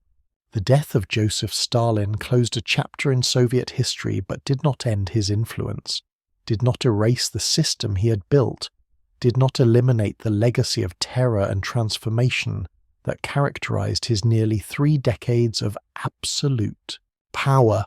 Understanding Stalin requires grappling with contradictions. The man who industrialized the Soviet Union also starved millions through forced collectivization. The leader who defeated Nazi Germany also killed more Soviet citizens than Hitler did. The dictator who transformed a backward country into a superpower did so through methods of unspeakable cruelty. Stalin's economic legacy was substantial. The Soviet Union emerged from his rule as an industrial power, second only to the United States in production capacity, capable of producing modern weapons and technology, having transformed from predominantly agricultural economy in 1928 to urbanized industrial society by 1953. The transformation was real, was achieved through forced industrialization and collectivization, was built on foundation of coercion and suffering, but nonetheless represented genuine economic change. But the human cost was catastrophic. Estimates of deaths directly attributable to Stalin's policies range from 9 million to over 20 million, including victims of collectivization and famine, Gulag prisoners, purge victims, deported populations, prisoners of war treated as traitors, and others who died as direct result of Stalinist terror. The number is disputed, varies by how deaths are attributed, but by any measure represents one of the greatest crimes in human history. The political legacy was totalitarianism perfected. Stalin created a system where opposition was impossible, where every aspect of life was controlled by the state, where terror was systematic rather than random, where the party-state apparatus penetrated every institution and every community, where even private thoughts were dangerous if they contradicted official ideology. The system survived Stalin's death, continued for decades, influenced totalitarian movements worldwide. The military legacy included victory in World War II, but at enormous cost. The Soviet Union bore the brunt of fighting against Nazi Germany, lost approximately 27 million people, suffered devastation that dwarfed the experiences of other Allied powers, contributed more than any other nation to Nazi Germany's defeat. But the victory came despite Stalin's leadership as much as because of it. His purges of the military, his refusal to prepare for German invasion, his interference in military operations all contributed to unnecessary Soviet casualties. The ideological legacy was complex. Stalin claimed to be building socialism, to be implementing Marxist theories, to be creating a workers' state. But the reality was dictatorship where workers had no power, where inequality was extreme, where the state oppressed the working class as brutally as any capitalist system. Stalinism became a variant of Marxism, influenced communist parties worldwide, provided a model that was adopted in China and North Korea and other countries, created association between socialism and totalitarianism that damaged left-wing movements. Globally, the cultural legacy included socialist realism imposed on arts and literature, censorship and control of all creative expression, the imprisonment or execution of writers and artists who deviated from party line, the reduction of culture to propaganda. But the period also produced some genuine achievements. Soviet science and technology advanced dramatically. Literacy became universal. Education was expanded. Women gained legal equality and access to professions. The Soviet Union achieved levels of social development that were genuine even if they were accompanied by political oppression. The personal legacy is of a man shaped by brutality, abused as a child, hardened by revolutionary underground and exile, rendered ruthless by the struggles for power, convinced that enemies were everywhere, that trust was weakness, that survival required eliminating anyone who might threaten his position. Stalin's personality combined paranoia and cunning, brutality and intelligence, ruthlessness and effectiveness, creating a leader who was formidable but also monstrous, who achieved great things through terrible means. After his death, the Soviet system struggled with how to treat his memory. Khrushchev's denunciation began de-Stalinization, but did not eliminate Stalin's influence. Subsequent leaders partially rehabilitated aspects of Stalin's legacy, while maintaining criticism of his excesses. The Soviet Union never fully confronted what Stalinism had meant, never conducted thorough accounting of crimes, never punished perpetrators beyond Stalin himself. In post-Soviet Russia, Stalin's reputation has undergone revival. Polls show increasing approval of his leadership, emphasis on his role in World War II victory, downplaying of the terror and the suffering, nationalist sentiment embracing aspects of Stalin's legacy while ignoring or minimizing the crimes. The rehabilitation reflects complex attitudes toward Soviet past, toward loss of superpower status, toward nostalgia for when Russia was powerful, even if that power was built on suffering. For the rest of the world, Stalin remains symbol of totalitarianism, example of how revolutionary movements can produce dictatorships worse than the systems they replace, cautionary tale about concentration of power and personality cults, reminder that ideology can justify any crime when wielded by those who believe they are building utopia. The Stalin experience influenced political theory, contributed to understanding of totalitarianism, informed debates about socialism and communism that continue. The comparison with Hitler is inevitable and contested. Both were dictators, both killed millions, both created totalitarian systems, both waged aggressive wars. But the comparison is also limited. Stalin ruled for much longer, killed more of his own people, never articulated racial ideology comparable to Nazism, defeated rather than allied with fascism, created system that survived his death while Nazism died. With Hitler, the moral equation between Nazi Germany and Stalinist Soviet Union remains disputed, complicated by Soviet role in defeating Nazis, by different ideological foundations even if practical results were comparable in human suffering. Stalin's grave is in the Kremlin Wall necropolis, removed from Lenin's mausoleum during de-Stalinization, placed among other Soviet leaders, no longer the object of veneration, no longer presented as Lenin's equal, reduced to one of many Soviet leaders rather than the singular figure that propaganda had made him. The body is buried, the mausoleum is closed to him, the cult has ended officially even if influence remains. The dacha where he died has been preserved, can be visited, shows the isolation and the paranoia that characterized his final years, the rooms where he lived alone, where power meant imprisonment, where the system he created to protect himself ultimately prevented anyone from helping when he suffered the stroke that killed him. The irony is fitting. The man who created a system based on fear died because those around him were too afraid to disturb him, too afraid to act without permission, too convinced that helping might be punished. The life that began in Georgian poverty ended in near absolute power, moved from revolutionary underground to the Kremlin, transformed a shy seminary student into a dictator whose name became synonymous with totalitarian terror, demonstrated that concentrated power corrupts absolutely, that revolutionary idealism can become bureaucratic nightmare, that the road to utopia can lead through hell. Stalin lived 74 years, ruled absolutely for nearly 30, killed millions, transformed his country and the world, left a legacy that remains contested and that will continue to be debated as long as people study the 20th century's catastrophes and try to understand how they happened and how they might be prevented. The man is dead, has been dead for over 70 years, but the questions he raises remain alive, about power and terror, about revolutionary transformation and human cost, about whether history's great crimes can be justified by claimed historical necessity, about how societies should remember their pasts and reckon with legacies of suffering.